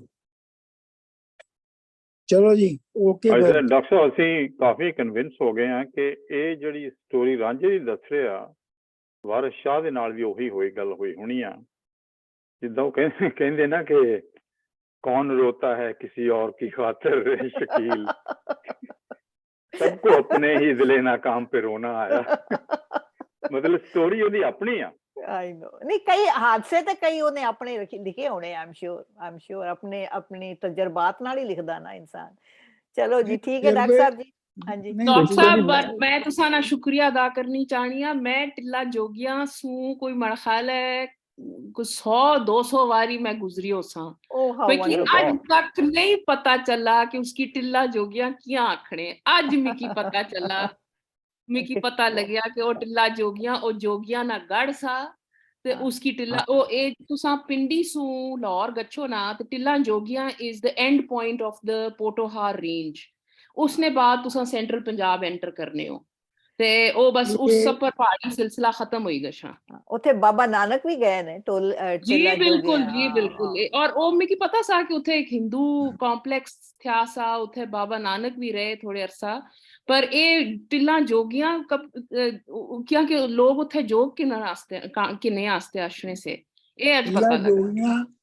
टिल्ला जोगियां ਜਿਹੜਾ ਸੀ ਉਹ ਸਬ ਕੰਟੀਨੈਂਟ ਦਾ ਸਭ ਤੋਂ ਵੱਡਾ ਜੋਗੀਆਂ ਦਾ ਟਿੱਲਾ ਸੀ, ਔਰ ਉਹਦੇ ਜਿਹੜੇ ਸਾਲਾਨਾ ਮੇਲਾ ਲੱਗਦਾ ਸੀ, ਉਹਦੇ ਵਿੱਚ ਪੂਰੇ ਹਿੰਦੁਸਤਾਨ ਤੋਂ ਜੋਗੀ ਆਉਂਦੇ ਸਨ। ਬਿਲਕੁਲ ਠੀਕ ਹੈ ਡਾਕਟਰ ਸਾਹਿਬ। ਤੇ ਜੇ ਉੱਥੇ ਜਾਓ ਕੀਸ਼ਵਰ ਜੀ, ਤੇ ਫੋਟੋ ਜ਼ਰੂਰ ਖਿੱਚ ਕੇ ਲਿਆਇਆ ਜੇ ਸਾਡੇ ਸਾਰਿਆਂ ਲਈ। ਜੀ ਜ਼ਰੂਰ, ਜੀ ਜ਼ਰੂਰ। ਬੀਬਾ ਜੀ, YouTube ਤੇ ਨਾ Google ਤੇ ਬਹੁਤ ਫੋਟੋਆਂ ਨੇ, ਬਹੁਤ ਵੀਡੀਓਜ਼ ਨੇ ਉੱਤੇ ਬਣੀਆਂ ਹੋਈਆਂ। ਨਹੀਂ, ਪਰ ਜਿਹੜਾ ਜ਼ਾਤੀ ਤੌਰ ਦੀ ਫੋਟੋ ਹੁੰਦੀ ਹੈ ਵੱਖਰੀ ਗੱਲ ਹੁੰਦੀ। ਨਹੀਂ ਵੈਸੇ ਜੀ ਉੱਥੇ ਫੌਜੀ ਬੈਠੇ ਨੇ, ਤੁਸੀਂ ਜਾ ਨਹੀਂ ਸਕਦੇ। ਉਹ ਡਾਕਟਰ ਬੀਬਾ ਜੀ ਹੁਣ ਉੱਥੇ ਨਾ ਬੜੀ ਰੇਂਜ ਬਣੀ ਗਈ I see. So, ਹਾਂ। ਹਾਂ ਉਹ ਬੜੀ ਉੱਥੇ ਹੁਣ ਸਿਕਿਉਰਿਟੀ ਵੀ ਥਈ ਹੈ ਕਿਉਂਕਿ ਉਹ ਜਿਹੜਾ it's very near to the border ਅੱਛਾ ਕਿਉਂਕਿ ਤਾਂ ਹੀ ਉਹ ਕਰਕੇ ਜੇਲਮ ਤੇ ਮੰਗਲਾ ਤੇ Understandable. ਆਜ਼ਾਦ ਹਾਂ। ਕਸ਼ਮੀਰ ਤੇ ਉਹ ਵੀ ਥਾ ਕੰਮ ਹਾਂ ਅੰਡਰਸਟੈਂਡੇਬਲ ਵੈਸੇ ਚਲੋ ਵੈਸੇ ਠੀਕ ਵੀ ਹੈ ਵੈਸੇ ਵੀ ਪਾਕਿਸਤਾਨ ਆਰਮੀ ਨੇ ਹਰ ਜਗ੍ਹਾ ਕਬਜ਼ਾ ਕਰ ਲਿਆ, ਟਿੱਲਾ ਰਹਿ ਗਿਆ ਸੀ, ਉੱਥੇ ਵੀ ਪਹੁੰਚ ਗਿਆ ਉੱਥੇ ਵੀ ਚੱਲ ਸ਼ਾਇਦ ਜੋਗੀ ਬਣ ਜਾਣ ਸਾਰੇ, ਕੀ ਬਾਤ ਹੈ, ਹੂ ਨੋਸ। ਚਲੋ ਓਕੇ ਚੰਗਾ ਜੀ, ਜੀ ਰੱਬ ਫਿਰ ਰਾਖਾ। ਓਕੇ ਚੱਕਾ ਜੀ, ਰੱਬ ਰਾਖਾ ਸਾਰਿਆਂ ਦਾ ਠੀਕ ਜੀ, ਹੈ ਬੜਾ ਡਾਕਟਰ ਸਾਹਿਬ, ਬੜੀ ਮਿਹਰਬਾਨੀ। ਰਾਮ ਰਾਖਾ ਜੀ। ਮਿਹਰਬਾਨੀ ਡਾਕਟਰ ਸਾਹਿਬ।